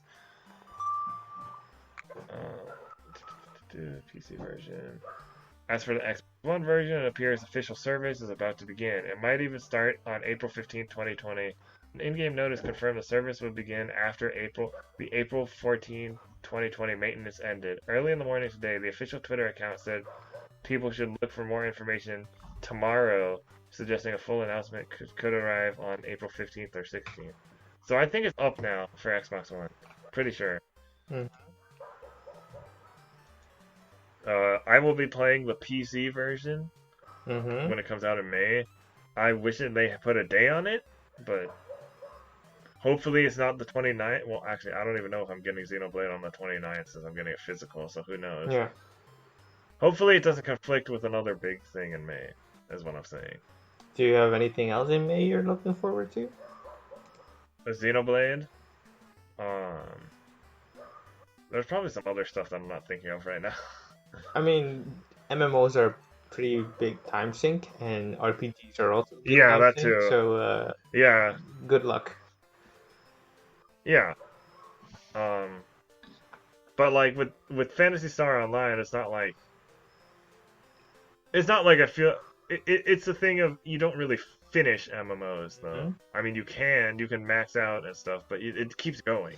It's not like so I don't feel obligated to like finish it the way I might like a JRPG or something. That's true, but if it hooks you, you're gonna want to be playing it every day, hours on end, because that's how I was with Destiny. True. Yeah, but I also only like if it's MMOs at this point. I prefer playing with friends. So if they're not on, I'm not gonna like really do that much. All right. So next story is Konami says TurboGrafx. Yeah, today I'm just having a lot of Freudian slip. It can happen. Konami says TurboGrafx 16 mini release date still TBD for America, which is interesting. So the review units, I guess, are out, but the other, out to the public is not out to the public yet. Reviews for the this is by Eric Van Allen, once again, a US gamer. He does a lot of things. Reviews for the throwback TurboGrafx 16 mini console revival went live today. While the box is promising, it's still up in the air as when nostalgic fans can get their hands on one. Konami stated in early March that the launch of the retro mini console would be pushed back due to the outbreak of the coronavirus. Today, US Gamer followed up to see if there had been any update to the mini console's expected availability. We were directed to a page being kept up to date with shipment details, and we're told that everything is still TBD at the moment for the US. Europe is set to get units at the end of April, so hopefully that the United States won't be too far after that. The TurboGrafx 16 Mini boasts a strong lineup of games from the old system, including some early East games, R-Type, and one of Hideo Kojima's earlier projects, Snatcher, albeit only in Japanese. Wait, let me see what this lineup is. The point is there are some Japanese games on here. It has a lot of Eastbook 1 and 2. We got Space Harrier. Bomberman 93, which I believe it was also the first game to ever be in HD. Huh. Or like it was like they had an HD the first one to ever have like an HD display, and it was only at like a certain event. There's a Siliconera article on it. If I find it, I'll put it in the description too. Okay. And then there are like Japanese language ones too. Anywho, moving on to... So hopefully we get the TurboGrafx stuff. I'm actually more interested in this mini console than I thought I would be. Is it because of the indie... Or not the indie games, the smaller Japanese games? Yeah, pretty much. And, I love me some Bomberman. Okay. Next story is early PS5 production will be limited. This is by Hiren Cryer over at US Gamer. A new report has shed some light on Sony's manufacturing plans for the PlayStation 5 later this year. Supposedly, Sony will only manufacture between 5 and 6 million units of the PS5 before March 2021. This new report comes from Bloomberg, who previously reported that Sony was struggling to keep PlayStation 5 production costs down due to costly parts. The new report states that the limited quantity of PlayStation 5 units at launch is partly due to the costly nature of the console, which Bloomberg says developers are anticipating could go for as much as $549 US. According to the report, Sony plans to cut the price of both the PS4 and the PS4 Pro, both of which retail for $300 and $400 respectively at the launch of the PS5. The company hopes this will bridge the gap between the existing console and the new PS5, which is still on course to launch later this year. The report also notes that Sony's board has been unable to meet to discuss the business plans for the current fiscal year due to the ongoing pandemic. A meeting was scheduled to take place in March to discuss plans for the rest of the year, but obviously hasn't happened. Additionally, the recent reveal of the DualSense controller was hurried in part because the controller had already been shared with outside developers. Sony feared the controller design would eventually leak, and rushed a reveal of the PS5's new controller. Multiple people told Bloomberg that Sony wouldn't delay the launch of the PS5 later this year as long as their rival Microsoft doesn't delay the launch of the Xbox Series X. There's currently no firm release date for either next-gen console, but both are expected to launch in holiday 2020. We'll see. What do you think?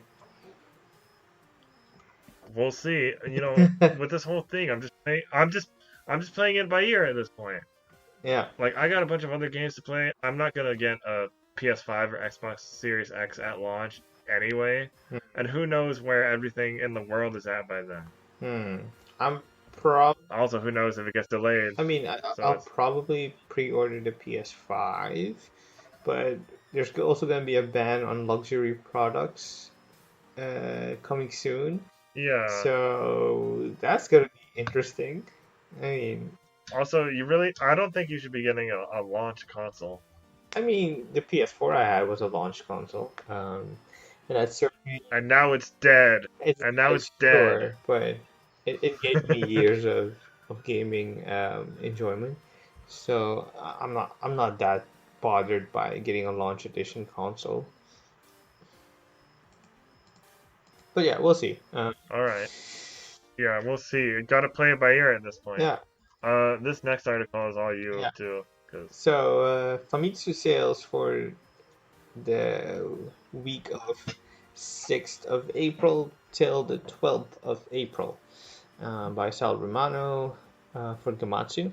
And the main takeaway is Final Fantasy VII Remake opens at 700,000 plus retail sales. Famitsu had published its estimated physical game software and hardware sales sales data for Japan for the week of April 6, 2020 to April 12, 2020. To compare to the other best opening week PlayStation 4 titles, Monster Hunter World opened at 1.2 plus retail sales. 1.2 million, I should say, retail sales. 1.2 is not that much. Dragon Quest XI, Echoes of an Elusive Age, opened at 950. Oh yeah. And Final Fantasy 15 opened up at 690,000 plus units. People are still buying 15? This is just comparing to the week they opened. This is not oh, okay. Not for this week. Oh, yeah. The past week. And Kingdom Hearts opened at 610 plus 1,000. Editors note, the numbers above are all according to Media Create sales. Final Fantasy 15 opened at 716,000 sales on PlayStation 4 according to Famitsu numbers. So, check your bases on all these numbers, I guess. On the hardware side, PlayStation 4 family sold 70,000 or 79,000 units, I should say, and the Switch family sold 25,000 plus units, and the 3DS family sold 1,614 units to be exact. The Switch is probably lower because they don't have enough stock. It's been flying off the shelves since the pandemic hit, so yeah, this is the first time in a while that PlayStation 4 got out on top. Okay, software sales from 1 to 10 is Final Fantasy VII Remake, Animal Crossing New Horizons holding strong at 292,000 sales with a lifetime sale of 3,324,000 plus. That's a lot. Resident Evil 3 at number 3, fittingly. Number 4 is Mario Kart 8 Deluxe. Number 5 is One Piece Pirate Warrior 4. That's for PS4. And the Nintendo Switch version, number 6. Super Smash Bros. Ultimate at number 7. Ring Fit Adventure at number 8. Pokemon Sword and Shield at number 9. And Super Mario Party at number 10. So it's pretty much a Nintendo dominated list. So yeah, those are the sales figures for Japan. Okay, and that was the main news. I don't know why you added that story. It's just the hardware and software sales for We Japan. don't usually cover sales and stuff like that. But it's pretty interesting. I know, but we don't usually. When it's usually more about a specific game, like, you know, Animal Crossing did this, or like in this many days. No, it's not like a whole thing. It's notable because Final Fantasy came out on top this week, while Animal Crossing held strong at a number 2 position. Yeah. And that brings us to our main topic. Main topic. I'm ripping off Kind of Funny right now, but so we have both been playing Final Fantasy VII Remake. Mm-hmm. I actually finished it on Tuesday night. Mm-hmm. I'm on. And okay, so you're about halfway through because there are 18 chapters. Yeah, I know. So I liked it, but I'm kind of the camp that why does everybody think this is so amazing? It has plenty of flaws. I can't understand why Tamura gave it a 10 out of 10 at GameSpot when the combat is not very well balanced, I don't think. Mm-hmm. Especially because I was switching between, normal. The enemies I think were way too spongy in normal, but so I bumped it down to easy, and easy was fine. But the thing with easy is it makes your limit and certain like your spells and abilities besides basic attacks a little too powerful. And if they just I like the combat enough, but if they tweaked the balance a little bit, added an aerial recovery because that was really annoying not having that. Added what's it called? You've played Dragon Quest, right? A little bit. A little, yeah. So in Dragon Quest, the other party characters, you can have them follow a certain thing, like focus on healing, show no mercy, stuff like that. They should have had that for the characters you're not playing as, because the AI kind of just don't work very well otherwise. I still like the game fine, and I have fun with it, and I like the combat. I just think it's very flawed, and a friend of mine who's a big Final Fantasy fan, he hates the game right now. And he is just not feeling it. I'm like, it's like, I thought it was fine, but like, it's one of those things where I feel like it's very much the same way, a similar way I feel about the 2018 God of War or Breath of the Wild, where I think it's a good game, but I don't think it deserves nearly as much praise as it's getting. What do you think so far? Well, to come around on God of War first, did you not connect to the story about a father trying to raise his son? I didn't really connect to the story. I also thought it was very tropey and very much played out like a superhero movie, and I figured that's probably why people liked it. And the problem I have with Final Fantasy VII Remake is I feel like a lot of times the gameplay takes a back seat to cinematic cutscenes, where I'm just like, I would have liked to actually been able to play that part. Okay. Well, first to I still like it. Don't get me wrong. I just want to say I still like it. I think it's a great game. It's just like I said, I do not think it deserves as much praise. Like a 10 out of 10, I'd bump that down to maybe an 8 out of 10. or maybe a 7, but I like the combat enough that I think I bump it up back up to an 8 just because I'd totally go back to do Coliseum Yeah. and combat missions. Well, the first of all, the thing about the God of War, any story is tropey. It's just how the tropes are handled that sets True. it apart from story A to story B. And superheroes get their influence from Greek mythology, so you're not wrong uh, Yeah, that's true. with that So it's analogy. kind of just an endless But cycle. moving on to Final Fantasy, I actually love it, and I'm pretty much in line with what Timur Hussein said for GameSpot. But I do understand why others are critical of the combat, story, the characters. It it really depends on where you're coming from, or Literally, the thing I'm most critical of is the combat and some of the cutscene stuff. Mhm. Otherwise, I think it's fine. Like, it's just those two specific things that really kind of just made it not as good as I wanted it to be for me, and that's why I was like, okay, I'll try Final Fantasy 13 now to see how I like that. Yeah, but someone's opinion doesn't have to be your opinion. So Timur giving it a 10 Yeah, or no, me being in line with that 10 doesn't mean you have to adhere to it. So no, just hearing Tamura talk about it on GameSpot After Dark, I was like, did we play the same game? Because he was saying how it was like the combat. He thought the combat was like kind of like perfectly balanced, not perfectly balanced, but like he said it was balanced, and I'm like, no, I don't feel that way at all. And I know it's an opinion thing. It's just the way he was saying it. I was just like, huh. I mean, It's good to have different opinions, but like I'm just like it makes me more interested in like why people think certain things the way they do, you know? that's because everyone has their own frame of reference. Like Oh yeah, I for sure. am someone who has been a fan of the Final Fantasy series for a majority part of my life now.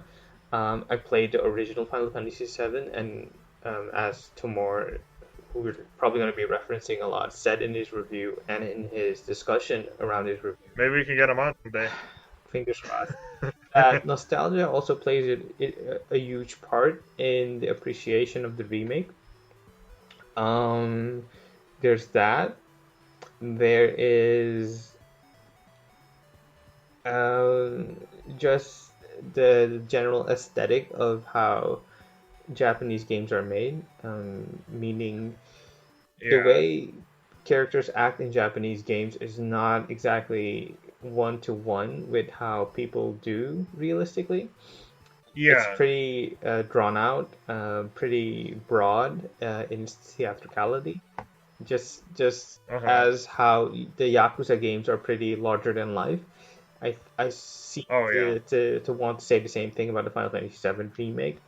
Um, I think there's also a huge disconnect with some people because the original game has you using a lot more of your imagination of how the game is supposed to look like.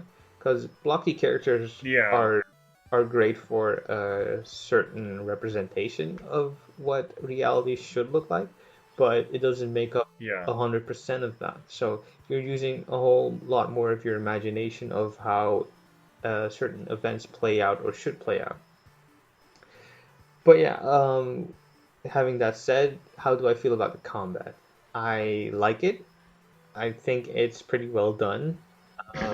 I'm actually of the mind that it's balanced, but it could be tweaked. Um, my opinion is that the pacing could be a bit slower so that you can make more decisions in battle, but that's probably because I'm See, that's the thing. sure. I'm the opposite. No, wait, let me finish this thought. I want the Let me finish this thought. Yeah, okay. Sorry. Um, I'm I'm saying that because I'm probably from a turn-based background where I get to make the decisions and feel like I'm being a Yeah. strategist and coming up with Yeah. tactics, letting my team do X and Y on the fly, and having that play out on the field, which is really gratifying. So I like to see a lot more of that. But yeah, go ahead. What were you gonna say? I'm kind of the opposite. Whereas I don't like the slowing down, and it's kind of the thing. It was like I said, I mentioned aerial recovery, which for some reason it Mm-hmm. doesn't have, and then block and dodge just never felt that great to me, so I didn't really use them much. Well, I used dodge, but not I didn't really block much. Um, and then I wanted the magic casting to be faster because you have to pop it slows down every time you use magic, and I'm like, why couldn't they just make it like Kingdom Hearts? And I'm like, now I just want to play Kingdom Hearts 2, which I But have. that's the thing. If they made it too much like Kingdom Hearts, they might as well have made Kingdom Hearts. It's supposed to be something different. Yeah, and people are already complaining that Um, it's too much like Kingdom Hearts already. So uh, I don't agree with that. It's a lot more at the basis Final Fantasy 13 mixed with the traditional turn-based ATB system. yeah, Uh, Final Fantasy 13 because of the stagger system.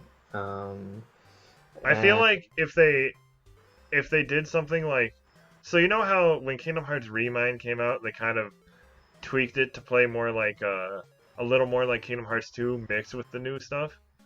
I haven't So played it yet, so I I can't really figure say. if they okay, well if they well what I figure is if they updated it and just tweaked stuff just a tad, I feel like I'd like the combat a lot better. Yeah, but tweak it Although I how? don't hate it like some In people which do, so I'm direction? not in the direction that, and it might just be, and it might also just be a difficulty issue too, Mm-hmm. because if they tweak it so that on easy your certain attacks aren't so powerful, and then on normal they made it so that your enemies aren't quite the health sponges that they are, because that was my biggest problem in normal difficulty was facing Mm-hmm. groups of enemies. Like I got stuck on the that group of guard dogs that you fight, the specific one. Mm-hmm. When you're when you're with Biggs and Wedge. Uh, yeah, I got stuck on that because I couldn't heal because the Yeah. dogs were coming after me and I needed to heal and I had a potion Mm-hmm. and every time I threw the potion up, the dog just attacked me right before Was it, and I was like, I can't. is that near the I was end just of running. the main story? No, that was actually really pretty early. Oh, I didn't. You already played Yeah, it. I didn't have any trouble with that. Yeah, that's why I was like, that's why where I'm like, this difficulty, there's something wrong with, because it was always with groups of enemies that I had difficulty. So I started switching between normal and easy, Mm-hmm. and then I just went to easy because I said I want to finish this Mm-hmm. game, and I still had plenty of fun, even though it was, and I don't mean to quote that one article, but it was too easy. But it's just it wasn't that it was too easy. It was more because I did almost die once, but it was more because of certain balance thing. And I'm like, okay, so that attack is too strong, and I automatically win whenever I use this. Yeah.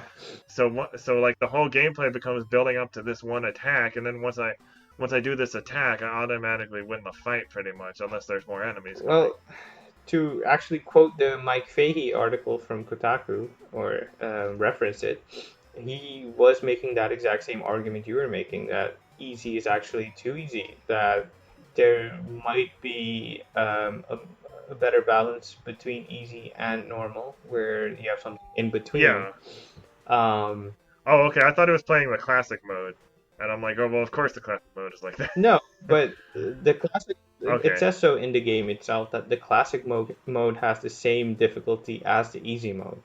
The only benefit Oh, of the okay. classic mode is that you just input commands and time stops for you. You Yeah. don't have to take in account or that much in account of where your characters are positioned, how the enemy's positioned, um, Yeah. all that kind of stuff. But Yeah. So tweaking it, hmm, I do agree. Tweaking the difficulty would be good. um, Would make it a lot better for me personally. I'd say sure, but difficulties it's something for someone else. It's always something for someone else. Like what's Yeah. difficult for me. No, I do mean they do need to tweak the gameplay in general, Mhm. but No, I get what you're saying. I'm just saying. Yeah. what's difficult for you doesn't have to be difficult for me, and vice versa. Um, I Mhm. think it could rather be a matter of how you present your information, and Yeah. there's no real proper tutorial mode. And a Yeah. lot of the information is also buried within the database in the game. So if you look at that, you can see information on Yeah. status effects, etc. Sorry. So Yeah. And then like go no, ahead. I was Sorry. gonna say they can be better about presenting that information. And when I Yeah. said that they could slow the pacing down a bit, it's also a lot more about that because it's an action RPG and information is flying at you so fast that you sometimes don't have enough processing speed, or at least in my Yeah. experience, to make the decisions you should be making and to consider everything else. So if it was paced a little slower, you probably get a better chance to appreciate the other characters because I mostly play with Cloud and I don't have Yeah, that same. much I play as of a reason to switch Cloud and character. Tifa. Oh, okay. I I didn't really like playing as Barrett or Aerith, to be honest. Uh, I Um, like them just fine. They're ranged characters, and you have to take into effect their strengths and weaknesses. Um, but I like Tifa because, well, yeah, obviously, like I would play a stylish action game Tifa spin-off at this point. be careful what you wish for because the spin-off games are nothing to write home about. Um, Crisis Core. I mean, sure, Crisis Core, but for every Crisis Core, there's a Dirge of Cerberus. Okay, but what if they just remade Dirge of Cerberus and made it good? Yeah, no, Dirge of no, Cerberus by Platinum. no, maybe, but no, no. I'm curious. Do you have any experience with the original Final Fantasy VII? Yeah, I think I've said on this podcast before. I've played most of the original. Mm-hmm. It was a while ago, so I don't remember all that much of it.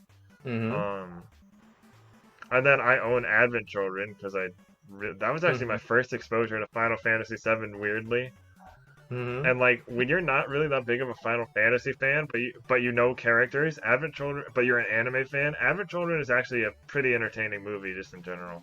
Um. It's made me, at least in my No, like, opinion, go ahead. I mean, Okay. No, and it made me want to watch it. This game made me want to watch I it was more. gonna say, I'm my experience or my history with Final Fantasy is kind of scattered, to say the least. Um, Oh, because I was just talking about seven. no, I know, but in general, my experience and history with the Final Fantasy series is pretty scattered. So when it came to seven, I was aware of seven, but I never played it because I never had a PlayStation 1. So my first real exposure is also Advent Children, and um, I Oh. I have I have a friend Kenny who is a pretty big JRPG fan and pretty big Final Fantasy fan, and he got me so hyped up for Advent Children that I also jumped on the bandwagon. And you also see how that influenced their choices for the remake because I think it was Yoshinori Kitase or one of the other producers who said that the way the combat feels in Advent Children or how it seems, that's what they're kind of striving towards. Combat being in video games, like that flashy, that reactive, that quick, um, as if you're kind of gasping for air, trying to make that desperate move against an enemy, and you kind of see it also um, having an effect in Final Fantasy 13 and all the way to 15 and now 7. And I think 7 is probably the battle system they've envisioned refined at its best. Yeah. Um. The just I can't wait for you to get to the ending because the ending is, I don't know if you've heard, but it's a bit different. Mm-hmm. I don't want to spoil anything about the ending, but I'm excited for you to get there Yeah, because we need to talk about it after. yeah. I've heard a bit about how it's such a departure from the original ending. And yeah, I'm I don't even remember what the original ending was uh, of Midgar. I mean, I never completed the original game up until the ending, but I'm mostly aware of how it ends, so I'll see how it goes. I'm pretty open They go to to new ideas. all, yeah. All I remember is they go to Cosmo Canyon Yeah, because yeah. they got Red 13 at the party now, and that was the other thing. Okay, so the things I did like, Mm-hmm. I mean, I did like some of the scene, like the cinematics, but the problem was like certain ones they did too much of making it cinematic, and it's like they should have put gameplay in that part. But then, like some of the scenes were pretty cool, Mm-hmm. and then the music was great. But Final Fantasy is always has great music for the most part. Um, the voice acting. Besides, I know people have a problem with Barrett. Mm-hmm. Um, and I can see why. But like the acting part of Barrett, I thought was fine. Besides, doing that kind of voice and making it a little too exaggerated. But who I really liked for some reason, I really liked Tifa, Mm-hmm. who I believe is voiced by Britt Baron. Yeah, that Who sounds I about right. and She also I don't know something about the way she delivered. she also acted in the Netflix series Glow. Yeah, so something about her delivery as Tifa just really I really liked. Mm-hmm. And then I don't know who voiced Red 13 either, but I think Red 13 was. I mean, I think everybody was pretty good. Yeah, I'm pretty much in love with the voice cast. Even Sephiroth, who it's probably because he doesn't get much of a spotlight in the first part that people don't or haven't warmed up to the new voice actor Tyler Hoechlin yet. Um, but I'm loving it Going so from far. Mm-hmm. he went from being a werewolf to being a superpowered alien to being a one-winged angel. Yeah, I mean it's pretty on par with his resume, but it's pretty much in line with how I remember the English voice acting being in Advent Children, so I don't see it as a huge problem. Yeah, it's not that different, but I was kind of sad that Liam O'Brien wasn't Red 13 anymore, but I thought his I don't know who voices Red 13 in the remake, but they did fine. Because Red 13 is probably one of my favorite characters from 7. Yeah. Um, yeah, I'm pretty much in love with the voice cast. Aerith and Tifa and Jessie. Oh my God, Jessie is such a revelation in the remake. Yeah. And Oh, I really like Biggs too. I I really like. the main takeaway I have from playing the remake is that I want a dating sim DLC. Uh, like just let Cloud go out on dates with Jesse, Tifa, Aerith, or if you're so inclined with any of the boys, like just let them have it. I mean, fighting Sephiroth is tough. Let them just unwind. um, yeah, I had to look up who Biggs's voice actor was, and he's also the main character in Vanquish. Uh, So that's do you mean cool. Gideon Emery? Yeah. He also voiced Valkyr in Final Fantasy 12. Oh, okay. So he's been around the block. Yeah, Um, which is that's it's cool. kind of weird for me because I know him as someone who speaks with an English accent because he's an English actor. Oh So yeah, right. him playing a character with an American accent, it's so weird. I mean, he pulls it off very well, but it's so weird. Oh yeah, no, British people can do American accents way better than American people can do British accents most of the time. Yeah, but it just gives Um, so much whiplash. and then everybody was Oh, like, I saw everybody on Twitter reacting to Wedge's voice actor yeah, because he was in Breaking Bad. yeah, Badger from Breaking Bad, and I'm seeing here Max I'm like, Middleman okay, voiced Red 13. So One Punch Man himself.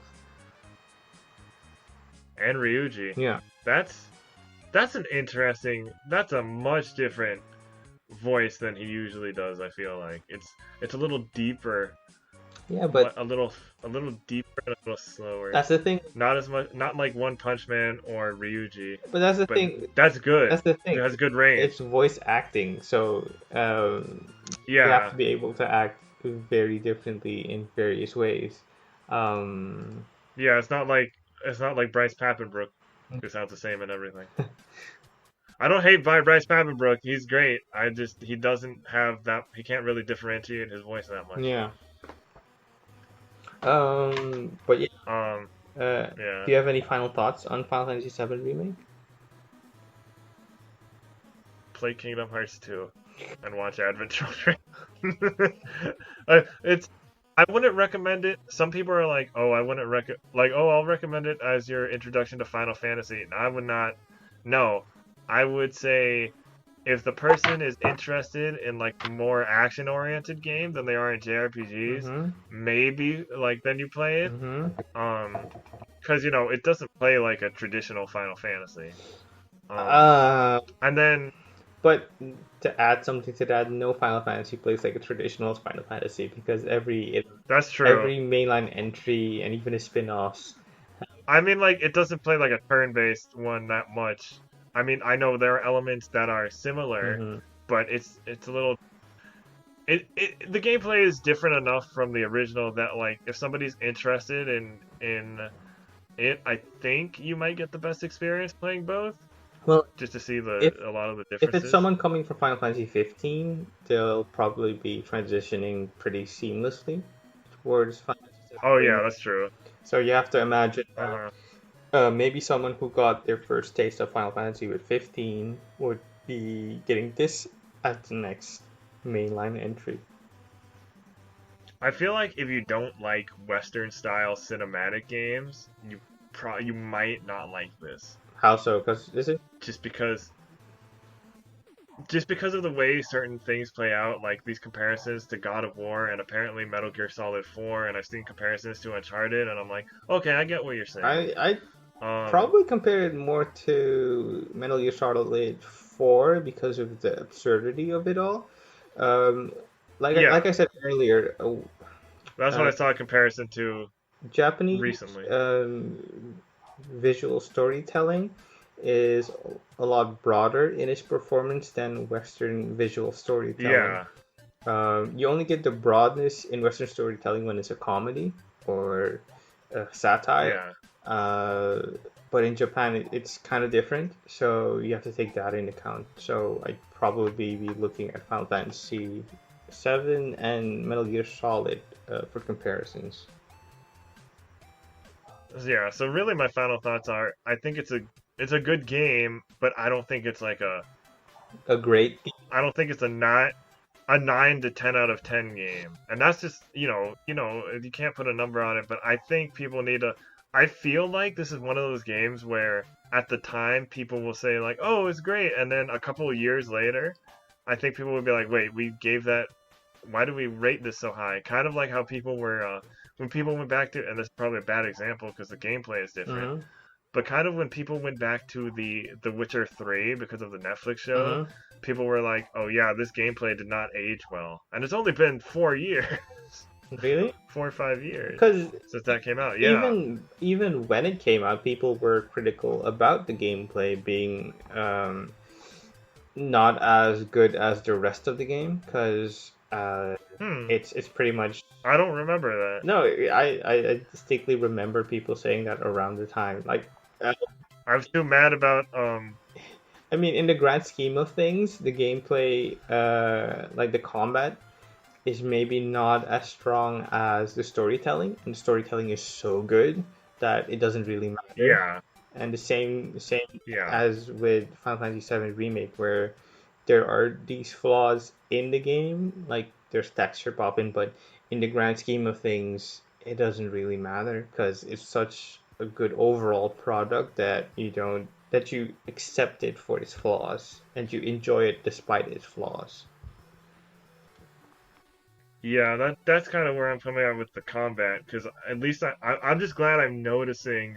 Like I'm kind of glad I think there are flaws in the combat, because it means that I'm kind of developing my taste for certain things a little better, like noticing certain details. I mean, And sure. uh, We like I said, we all have our own frame of references.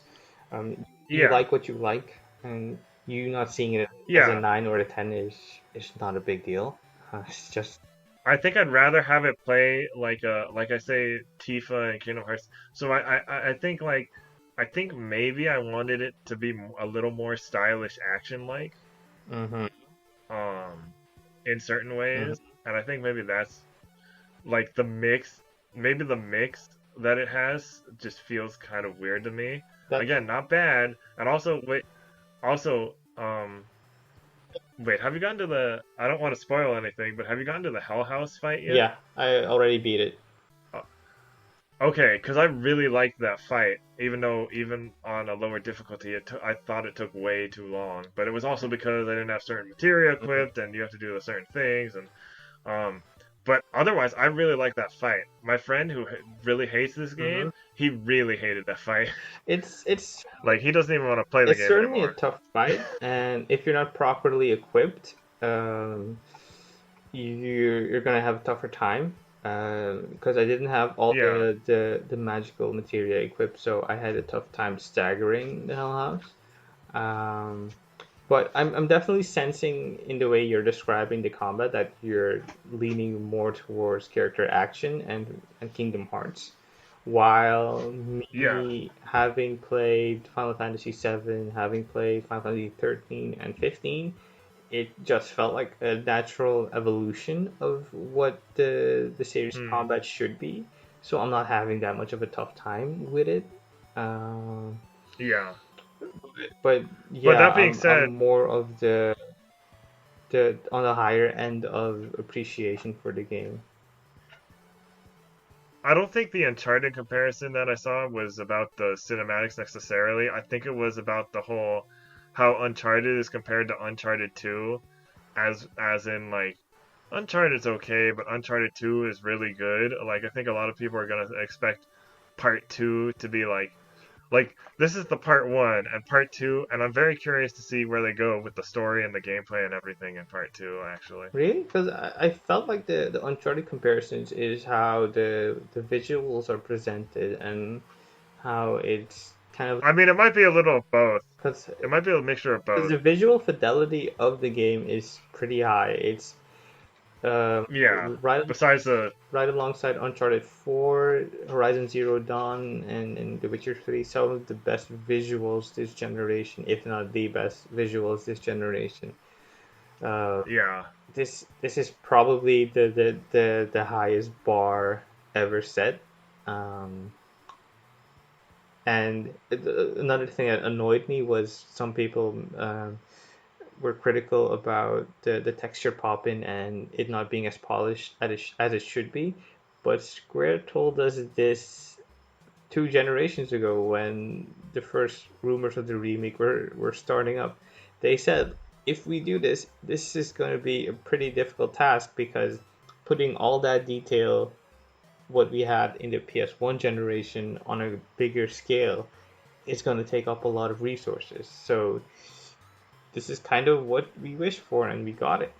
So I don't think we can complain given the quality that has been delivered.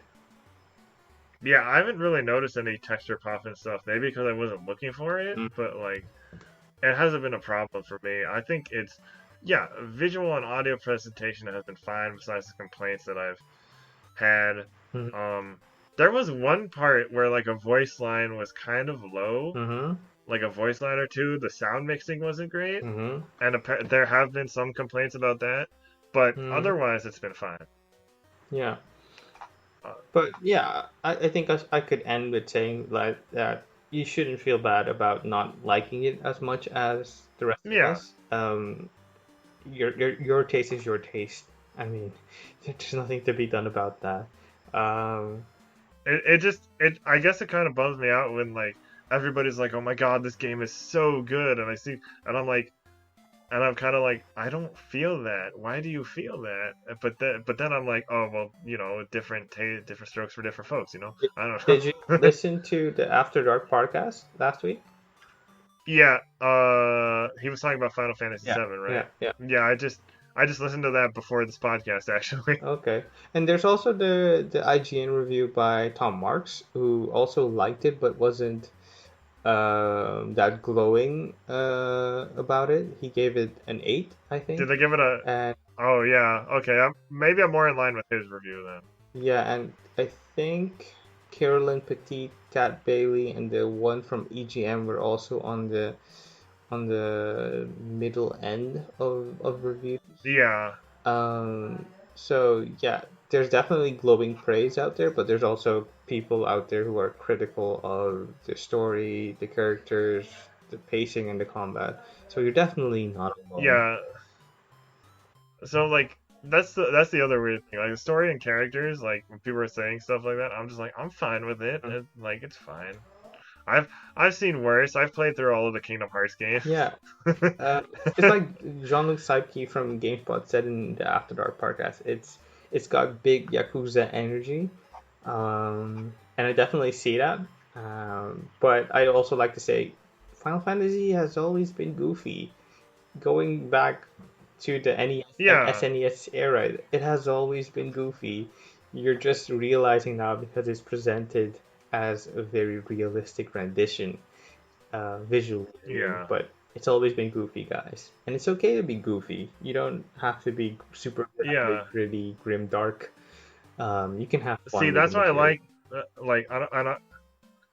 Yeah, that's also why I like Final Fantasy is because, well, I guess there's a bit more to do with gameplay, but they're more so the Final Fantasy versus Dragon Quest kind of thing, where Final Fantasy likes to experiment with each entry, Mm-hmm. and Dragon Quest for mainline entries they stay traditional, but they experiment in like well, not really experiment, but I guess a little bit in like the spin-offs like Dragon Quest Monsters and Dragon Quest Heroes and Rocket Slime and stuff like that. So I think that's always really interesting. I think we're gonna call it for now. I'm done with my Final Fantasy VII talk. I'm very excited to see where they go with part two. Yeah. I'm very excited to see you finish it, and we'll probably talk about that next week. I hope. Wait, there's also still the listener question that we mostly covered, but Right. John, We mostly covered it. I totally forgot. John, Our boss man at Parallax Media. yeah, John asked, "How do you like the combat of FF7 Remake?"